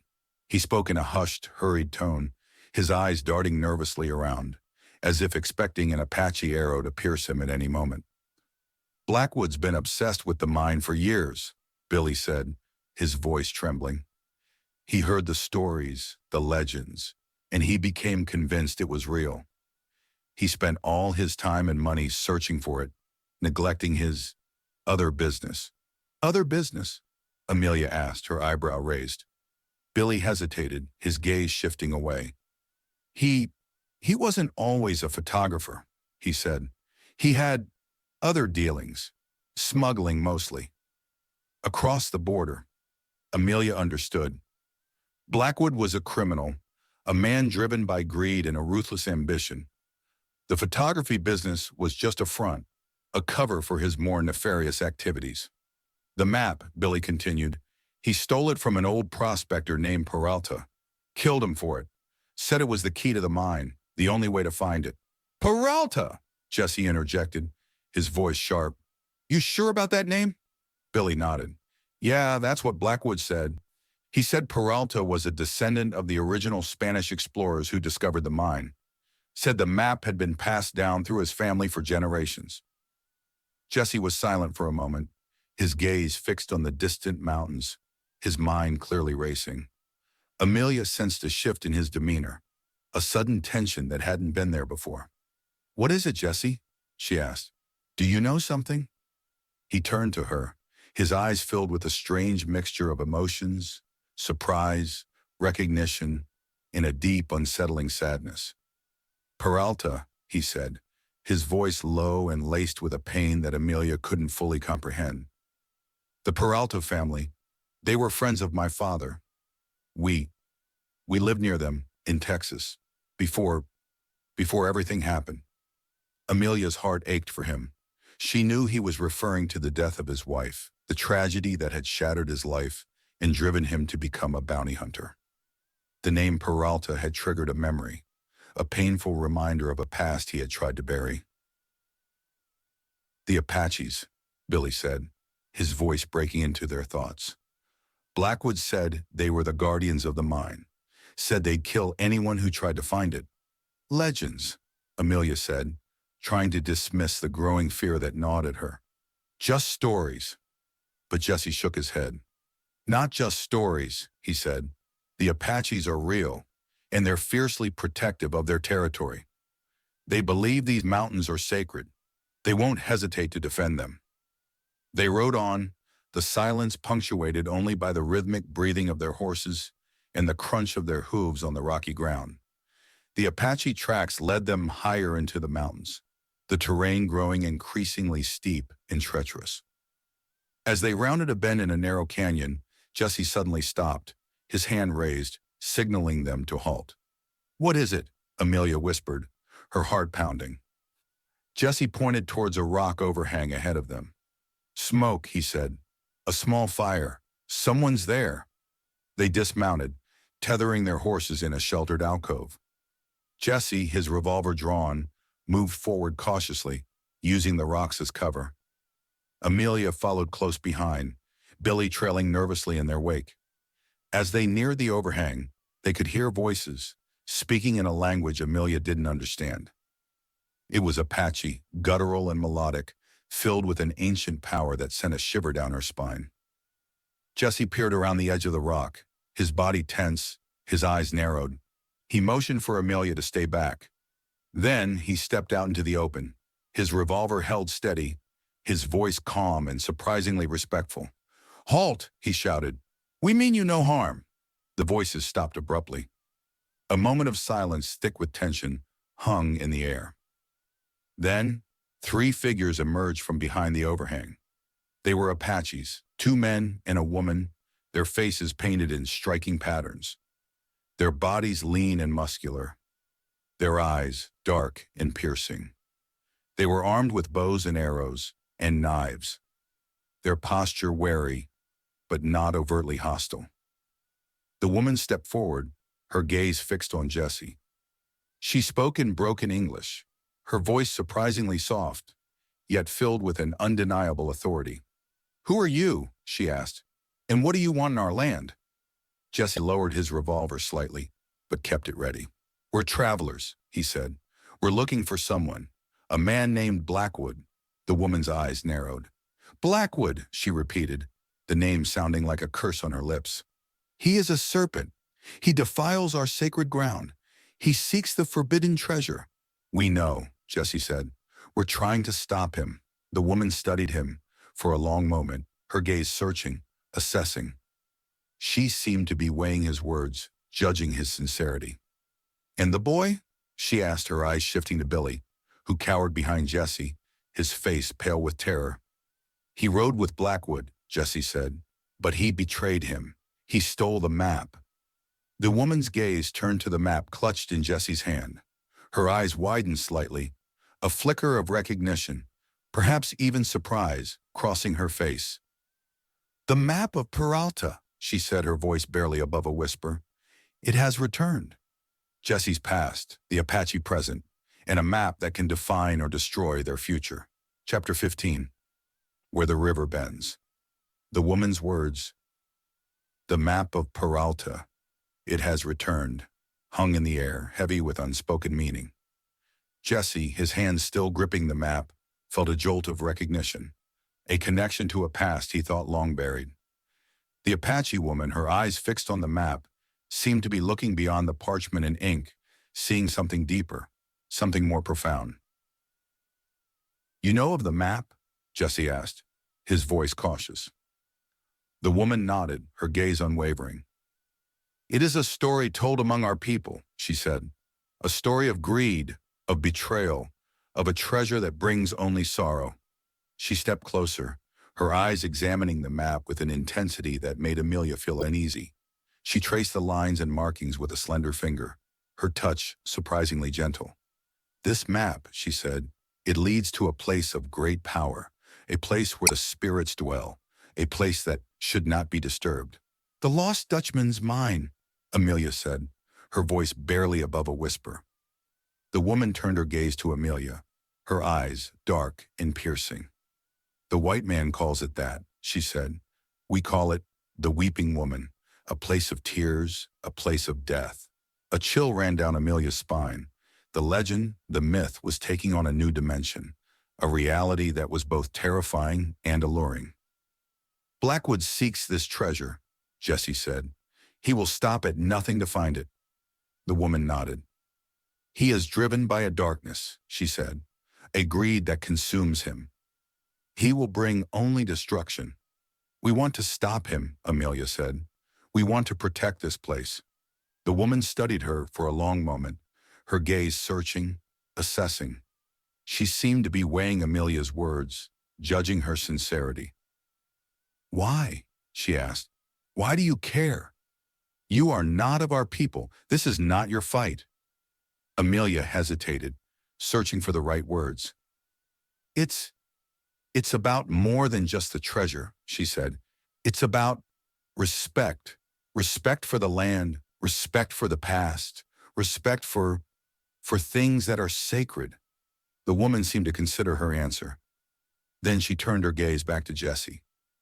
"And you?" she asked. "What is your reason?" Jesse met her gaze, his eyes filled with a complex mixture of emotions, pain, regret, and a flicker of something that might have been hope. "My father knew the Peraltas," he said. "They were good people. They were murdered for this map. I want to see justice done." The woman nodded, a slow, understanding movement. "The past casts a long shadow," she said. "It reaches into the present, shaping our lives, guiding our choices." She turned her attention back to the map. "This map is incomplete," she said. "There are pieces missing, symbols that have been erased, paths that have been obscured." "Blackwood," Billy interjected, his voice trembling. He tore a piece of the map. He said it was a safeguard, in case anyone tried to steal it from him." Jesse cursed under his breath. Blackwood's cunning knew no bounds. He had deliberately damaged the map, ensuring that only he could decipher its secrets. The Apache woman, however, seemed unfazed. "The land remembers," she said. "The spirits guide. We can find the way." She turned to her two companions, speaking to them in their own language. They nodded, their expressions grim, their eyes filled with a fierce determination. "We will help you," she said to Jesse and Amelia. "We will guide you to the Weeping Woman. But you must understand, this is a dangerous path. Many have sought this treasure. None have returned." "We understand the risks," Jesse said. "We're prepared to face them." The woman nodded. "Then let us go," she said. "The river bends where the spirits weep.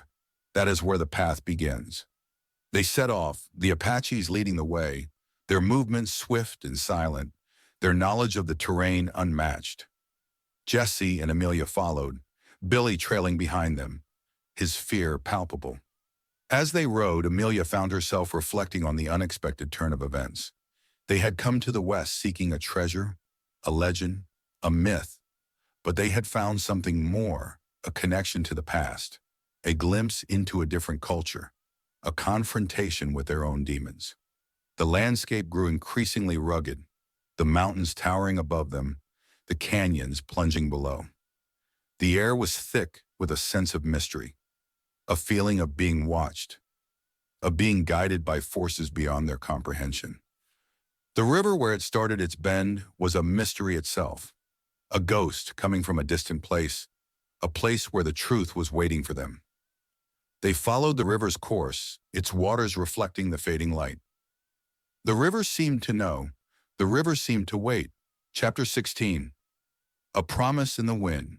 The river, a silver ribbon winding through the heart of the mountains, led them to a hidden canyon, a place of breathtaking beauty and unsettling silence. The walls were sheer cliffs of red rock, sculpted by wind and water into fantastic shapes, their surfaces adorned with ancient petroglyphs, cryptic symbols that hinted at a history far older than any white man's settlement. The Apache woman, whose name Amelia had learned was Chayton, meaning falcon, stopped at the mouth of the canyon, her gaze fixed on a towering rock formation that resembled a weeping woman, her face etched in stone, her tears cascading down the cliff face in a series of shimmering waterfalls. "The weeping woman," Chayton said, her voice hushed with reverence. "This is where the path begins." Amelia felt a shiver run down her spine. The place was imbued with a power, an energy that was both captivating and terrifying. She could sense the presence of something ancient, something watchful, something that defied explanation. Jesse, his hand resting on the butt of his revolver, scanned the canyon walls, his eyes narrowed, his senses on high alert. He was wary, distrustful, his instincts honed by years of living on the edge. "Where's the entrance?" he asked, his voice low and cautious. "I don't see any mine." Chayton pointed towards the base of the Weeping Woman formation, where the waterfalls converged into a pool of crystal-clear water. "The entrance is hidden," she said. "It is revealed only when the moon is full, when its light strikes the water at a certain angle." "Tonight?" Amelia asked, her voice filled with a mixture of excitement and apprehension. Chayton nodded. "Tonight," she confirmed, "the spirits will guide us, or they will condemn us." They made camp in a sheltered alcove, a short distance from the Weeping Woman formation. The Apaches, ever vigilant, kept watch, their eyes scanning the canyon walls, their bodies attuned to every sound, every movement. As darkness fell, Amelia found herself drawn to the pool at the base of the waterfalls. She sat on a rock, gazing at the water, her mind filled with a jumble of thoughts and emotions. She was on the verge of discovering a legendary treasure, a myth that had captivated generations of fortune seekers.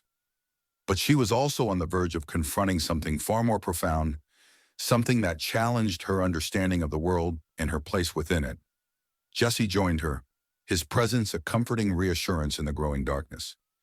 He sat beside her, his silence a shared understanding that transcended the need for words. "Are you afraid?" he asked softly, his voice barely audible above the sound of the waterfalls.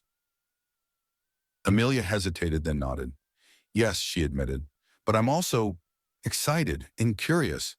He smiled, a faint, almost imperceptible smile that softened his hard features. "That's the spirit of the West," he said, fear and wonder hand in hand. They sat in silence for a while, watching the moon rise higher in the sky, its silvery light bathing the canyon in an ethereal glow.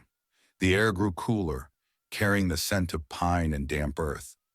The silence deepened, broken only by the whisper of the wind and the gentle murmur of the waterfalls. Amelia looked at Jesse. "What will you do?" she asked. "After this, after we find the mine, or not?" Jesse didn't answer immediately. He stared at the water, his gaze distant. "I don't know," he said, his voice heavy. "I haven't thought that far ahead." "You can't just keep wandering," Amelia said. "You need a purpose, something to live for." He turned to her, his eyes searching her face. "And what about you?" he asked. "What will you do?" Amelia looked away, her gaze fixed on the moonlit water. I don't know either," she admitted. I thought finding the mine would be the answer, but now I'm not so sure." They fell silent again, their unspoken thoughts and emotions filling the space between them. They were two lost souls, drawn together by circumstance, by a shared journey, by a connection that defied explanation. As the moon reached its zenith, its light striking the pool at a precise angle, something extraordinary happened. The water began to shimmer, to glow with an inner light. A section of the rock wall behind the pool seemed to dissolve, revealing a dark, narrow opening. The entrance to the Lost Dutchman's mine. Chayton, who had been watching from a distance, approached them, her face solemn, her eyes filled with a mixture of awe and apprehension. "The spirits have spoken," she said. "The path is open. But be warned. This is a place of great power and great danger." Jesse stood up, his hand reaching for his revolver. "We're ready," he said, his voice firm, resolute. He looked at Amelia, his eyes filled with a silent question. She nodded, her heart pounding, her mind racing. She was ready. As they prepared to enter the mine, a sudden gust of wind swept through the canyon, carrying with it a whisper. A voice that seemed to speak directly to Amelia's heart. "Promise me," the wind seemed to say. "Promise me you'll remember." Amelia didn't know what the voice meant, what promise she was being asked to make. But she knew with a certainty that defied logic that she would never forget this moment, this place, this journey. And looking at Jesse, she whispered softly, "I promise." The wind carried her promise. Jesse didn't understand the words, but the wind did. The wind and the mountains. Chapter 17. The Weight of Gold. The entrance to the mine was a narrow crevice in the rock, barely wide enough for a person to squeeze through. The air that emanated from it was cold and damp, carrying the scent of ancient stone and something else, something metallic, something that hinted at the treasure that lay within. Jesse, his revolver drawn, went first, his body tense, his senses on high alert. Amelia followed close behind, her heart pounding, her hand clutching her camera bag, as if it were a talisman against the unknown. Billy Younger, his face pale with terror, brought up the rear, Chayton and her two companions flanking him, their bows and arrows at the ready. The passage was dark and claustrophobic, the walls closing in around them, the silence amplifying the sound of their breathing, and the drip, drip, drip of water echoing through the narrow space. Amelia felt a sense of unease, a feeling of being buried alive, of being swallowed by the earth. As they moved deeper into the mine, the passage began to widen, opening into a series of chambers and tunnels, a labyrinth of darkness that seemed to stretch on forever. The air grew thicker, heavier, laden with the weight of centuries of silence and the ghosts of those who had come before. Jesse used a small lantern to illuminate their path, the flickering light casting eerie shadows on the walls, revealing glimpses of ancient mining tools, discarded equipment, and the occasional skeletal remains of a long-dead prospector. "This place, it's a tomb," Amelia whispered, her voice barely audible above the sound of dripping water. Jesse nodded, his face grim. "Many men have died here," he said, driven by greed, by the lure of gold. They came to a large chamber, the heart of the mine, where the air was thick with the scent of minerals and the glint of something that made Amelia's heart skip a beat. Gold. Veins of it ran through the rock walls, glittering in the lantern light, a dazzling display of wealth that had seduced generations of fortune seekers. Nuggets of it lay scattered on the floor, like fallen stars, a testament to the mine's legendary richness. Amelia, despite her apprehension, felt a surge of excitement, a thrill of discovery that momentarily overwhelmed her fear. This was it, the Lost Dutchman's mine, a legend made real. But Jesse remained unmoved. He stood in the center of the chamber, his gaze sweeping the walls, his expression unreadable. He seemed to be searching for something beyond the obvious display of wealth. "Where is it?" he asked, his voice low and intense. "Where's what?" Amelia asked, confused. "Blackwood," he said. "He's not here, and neither are his men." Amelia's excitement evaporated, replaced by a renewed sense of unease. Jesse was right. Blackwood should have been here, guarding his treasure, gloating over his victory. But the mine was empty, save for themselves and the ghosts of the past. Billy Younger, who had been cowering in a corner, suddenly spoke up, his voice trembling. He found something, he said. A, a secret chamber. He said it was the real treasure, not the gold, something more valuable. Jesse turned to Billy, his eyes narrowed. What are you talking about? He demanded. What did he find? Billy hesitated, his gaze darting nervously around the chamber. I don't know, he said. He didn't tell me. He went into the chamber, and he never came out. A chilling silence descended upon the chamber, broken only by the drip, drip, drip of water. The weight of gold, the allure of treasure, seemed to fade into insignificance in the face of this new mystery. Show me, Jesse said, his voice a command. Show me where he went. Billy, his face pale with terror, led them to a narrow passage at the back of the chamber, a passage that was almost completely hidden by a curtain of rock. He pointed towards it, his hand trembling. There, he said. That's where he went. I didn't follow him. I was too scared. Jesse, his revolver drawn, approached the passage cautiously. He peered into the darkness, his lantern casting a flickering beam that illuminated only a few feet of the narrow tunnel. Blackwood, he shouted, his voice echoing through the mine. Come out, it's over. There was no answer, only silence. Jesse hesitated, his mind racing. He knew this could be a trap, a final desperate gamble by Blackwood, but he also knew that he couldn't turn back. He had to find out what had happened to Blackwood, what secrets this hidden chamber held. He looked at Amelia, his eyes filled with a silent question. She nodded, her heart pounding, her mind racing. She was afraid, but she was also determined. She wouldn't abandon him. Stay here, he said to Billy and the Apaches.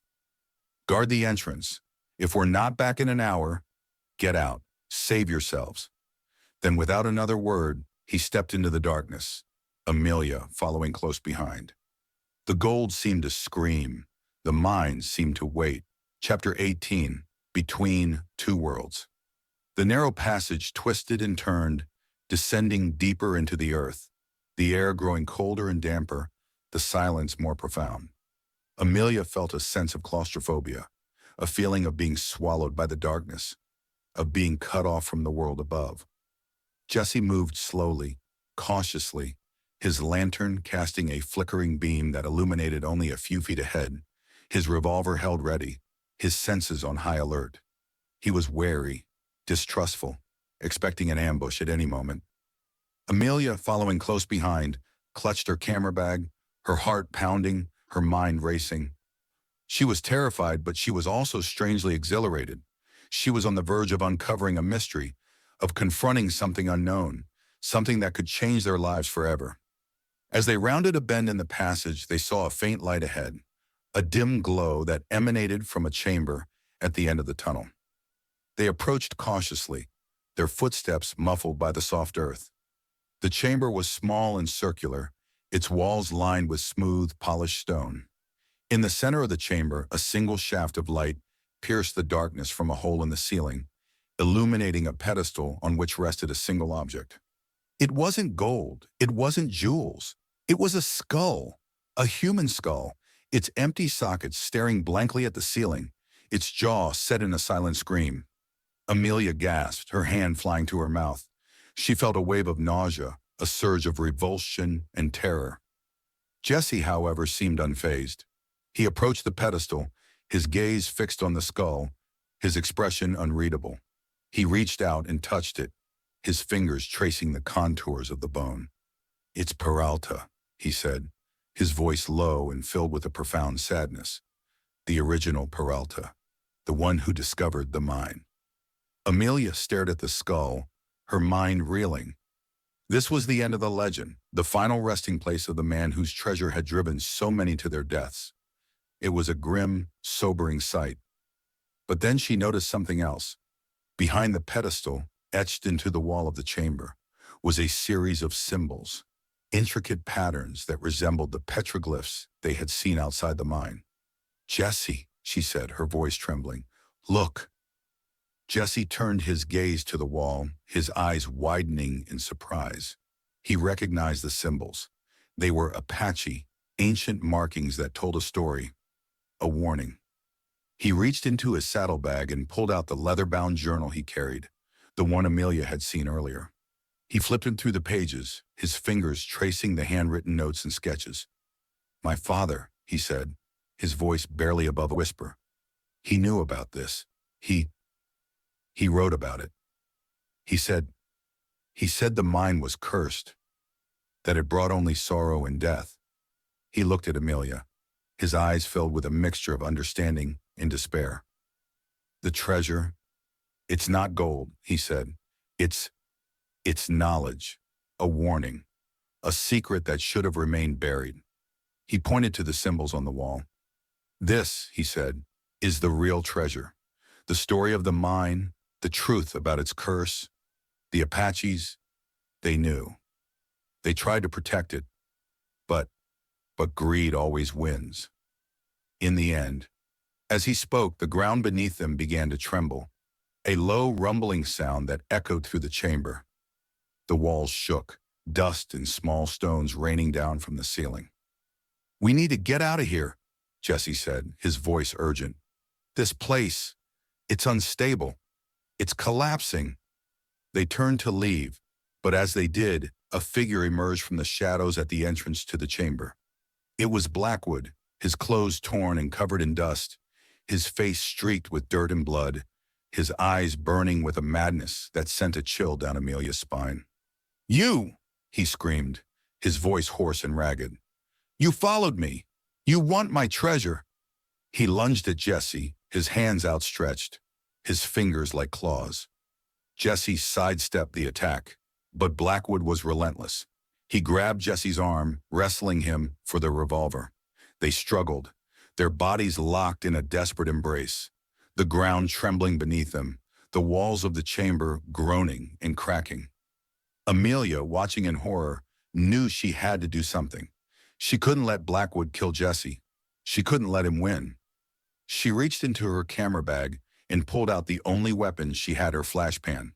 It was a small metal tray used to hold magnesium powder, which when ignited, produced a brilliant flash of light.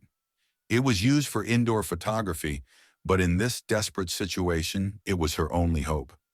She filled the pan with powder, her hands trembling, her heart pounding. Then she struck a match, her fingers fumbling with the tiny flame. "Blackwood," she shouted, her voice echoing through the chamber. "Look at me." Blackwood, momentarily distracted, turned his gaze towards her. Amelia touched the flame to the magnesium powder. A blinding flash of light erupted, filling the chamber with an intense, white-hot glare. Blackwood screamed, his hands flying to his eyes, his body recoiling from the sudden brightness.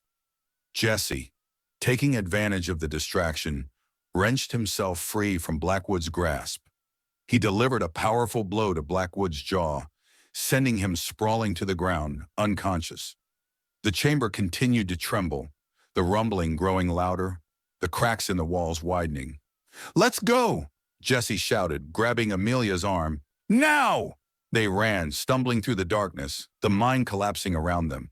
They had to choose between two worlds, the world of greed and the world of their future.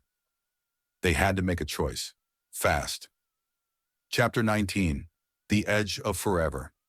The mine was collapsing around them, a cacophony of groaning rock, falling debris, and the ever-present rumble of the earth's unrest. Jesse, his lantern casting a feeble, flickering beam, pulled Amelia through the twisting passages, his grip on her arm tight and urgent. They stumbled and fell, scrambled to their feet, and pressed on, driven by a primal instinct to survive. The air was thick with dust, choking them, blinding them. The darkness was absolute, punctuated only by the occasional flash of Jesse's lantern and the terrifying sounds of the mine's disintegration.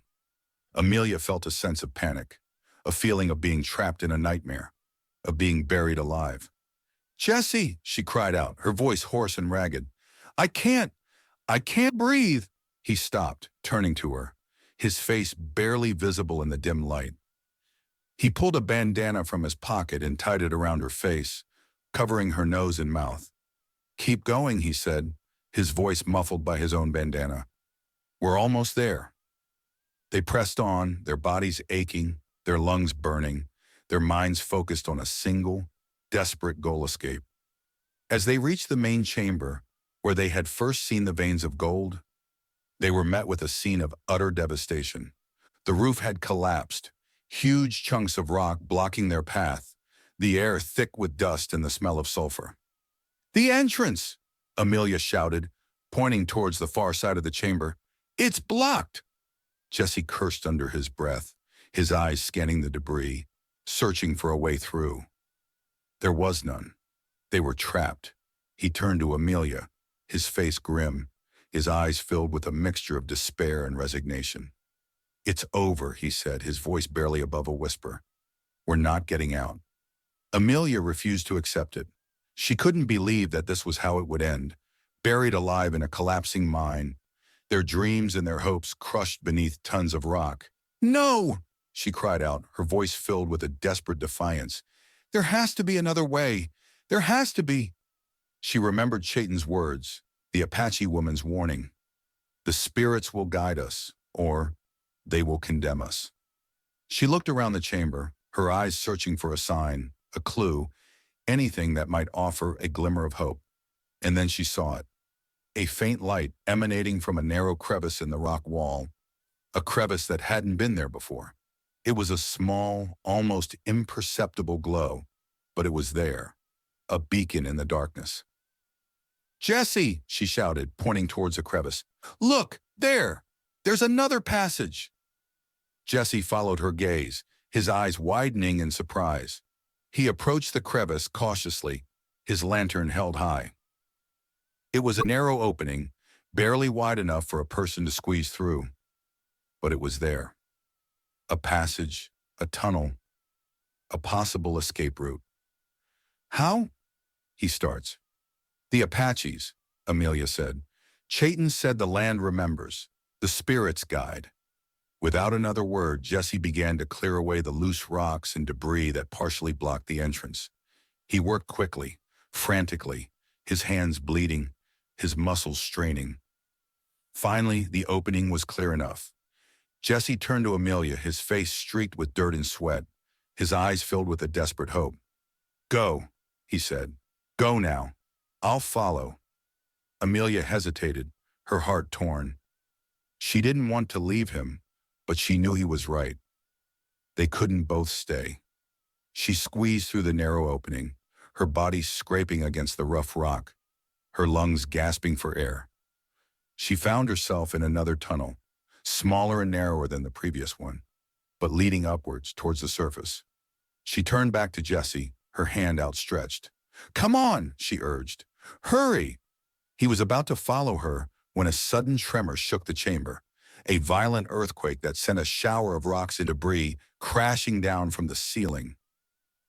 A large chunk of rock struck Jesse, knocking him to the ground, pinning him beneath its weight. "Jesse!" Amelia screamed, her voice filled with terror. He looked up at her, his face contorted in pain, his eyes filled with a desperate plea. "Go!" he shouted, his voice hoarse and ragged. "Get out of here! Save yourself!" Amelia refused to leave him. She scrambled back towards him, trying to lift the rock that pinned him, but it was too heavy. "I can't!" she cried. "It won't budge!" The chamber continued to shake, the rumbling growing louder, the cracks in the walls widening. The mine was about to collapse completely. Jesse looked at her, his eyes filled with a love that transcended words, a love that had blossomed in the crucible of the desert, a love that was both unexpected and undeniable. "I love you, Amelia," he said, his voice barely above a whisper. "Go. Live your life. Be free." Those were his last words, as the mine collapsed, burying him beneath tons of rock. Amelia felt a piece of her heart shatter, a part of her soul die with him. But she also knew that she had to survive. She had to honor his sacrifice. She had to live, to be free, to carry his memory with her, always. She turned and ran, stumbling through the narrow tunnel, the sounds of the collapsing mine echoing behind her, the tears streaming down her face, her heart breaking with every step. She emerged from the mine, blinking in the sudden sunlight, gasping for air, her body trembling, her soul scarred. She was alive, but Jesse was gone. She was standing on the edge of forever, the weight of his sacrifice, the promise she had made in the wind pressing down on her. And for the first time in many years, she felt the weight of love and the lightness of being free. Chapter 20. The Reckoning. The sun beat down upon Amelia's face, a stark contrast to the cold, suffocating darkness of the mine. She stood on the mountainside, her clothes torn and covered in dust, her body aching, her heart shattered. The entrance to the Lost Dutchman's mine, once a beacon of hope and a symbol of legend, was now a gaping maw of rubble, a tomb for Jesse Dalton, and a testament to the destructive power of greed. She looked out at the vast expanse of the desert, the rugged mountains, the endless sky. The beauty of the landscape, once a source of solace and inspiration, now seemed to mock her, a reminder of all that she had lost. She was alone. Jesse was gone. The treasure, the legend, the myth, it all seemed meaningless now, insignificant in the face of her overwhelming grief. But she was alive, and she had a promise to keep. She turned, her gaze falling upon Billy Younger, who stood a short distance away, his face pale and streaked with tears, his eyes filled with a mixture of guilt and remorse. He had survived, thanks to Jesse's sacrifice. He had been spared, while a better man had perished. Chayton and her two companions stood beside Billy, their faces somber, their eyes filled with a quiet understanding. They had witnessed the tragedy, the final act in a drama that had spanned generations. Amelia approached Billy, her gaze unwavering. "What will you do now?" she asked, her voice hoarse and ragged. Billy looked down at his hands, his fingers twisting nervously. I don't know," he said, his voice barely above a whisper. I have nothing. I have no one." "You have a chance," Amelia said, "a chance to start over. A chance to make amends for your past." She reached into her camera bag and pulled out the small, wooden box that Billy had stolen from Blackwood, the box containing the map to the Lost Dutchman's mine. She held it out to him. "This," she said, "is yours. Do with it what you will. But remember, the real treasure isn't gold. It's the choices you make, the life you live." Billy took the box, his hand trembling. He looked at Amelia, his eyes filled with a mixture of surprise and gratitude. I don't understand," he said. Why are you giving this to me?" "Because Jesse would have wanted you to have a chance," Amelia said. Because I believe in second chances." She turned to Chayton, her gaze meeting the Apache woman's. "Thank you," she said, "for your help, for your wisdom." Chayton nodded, a slow, understanding movement. "The spirits have spoken," she said. "The balance has been restored. The weeping woman can rest." Amelia knew what she meant. The mine was sealed, its secrets buried, its curse lifted. The cycle of greed and violence had been broken. She turned and began to walk away, heading down the mountainside towards the distant town of Silverado. She didn't know where she was going, what she would do, but she knew that she had to keep moving, keep living, keep honoring the memory of the man who had saved her life. As she walked, she heard a voice, a whisper on the wind, a voice that seemed to come from the very heart of the desert. "Remember," the voice said, "remember." Amelia knew that she would never forget. She would never forget Jesse Dalton, his courage, his sacrifice, his love. She would never forget the lessons she had learned, the trials she had endured, the beauty and the brutality of the West. She would carry those memories with her, always a reminder of the price of freedom, the weight of love, and the enduring power of the human spirit. She reached into her camera bag and pulled out her camera, the one Jesse had saved from Blackwood. It was more than just a camera now. It was a symbol of her resilience, her determination, her commitment to capturing the truth, to telling the stories that needed to be told. She raised the camera, framing a shot of the vast, sun-drenched landscape. She tripped the shutter, capturing the moment, preserving it on a silver nitrate plate. It was a new beginning, a new journey, a new life.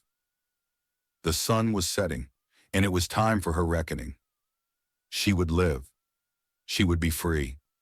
And she will never forget. It was her final duel, and she had won. Epilogue, a new dawn.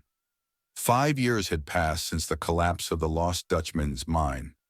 The town of Silverado had changed, grown, evolved from a rough-and-tumble frontier outpost to a bustling center of commerce and civilization. The saloons still thrived, the miners still dreamed of gold. But the air of lawlessness had diminished, replaced by a sense of order, of progress, of a future being built. Amelia Hartright had changed too.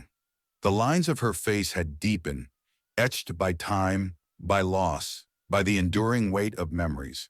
But her eyes, once shadowed by grief and uncertainty, now held a quiet strength, a deep understanding, a wisdom born of experience.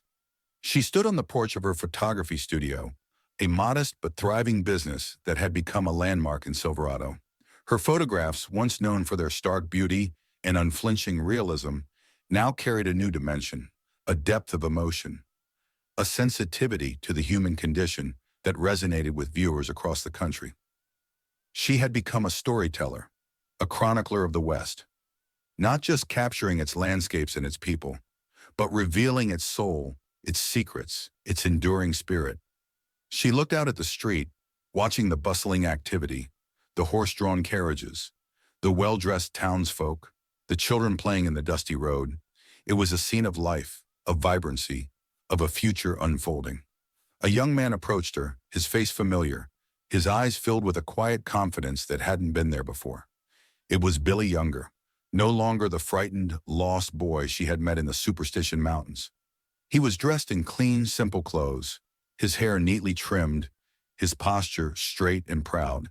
He carried himself with a dignity, a self-respect that had been forged in the crucible of his past.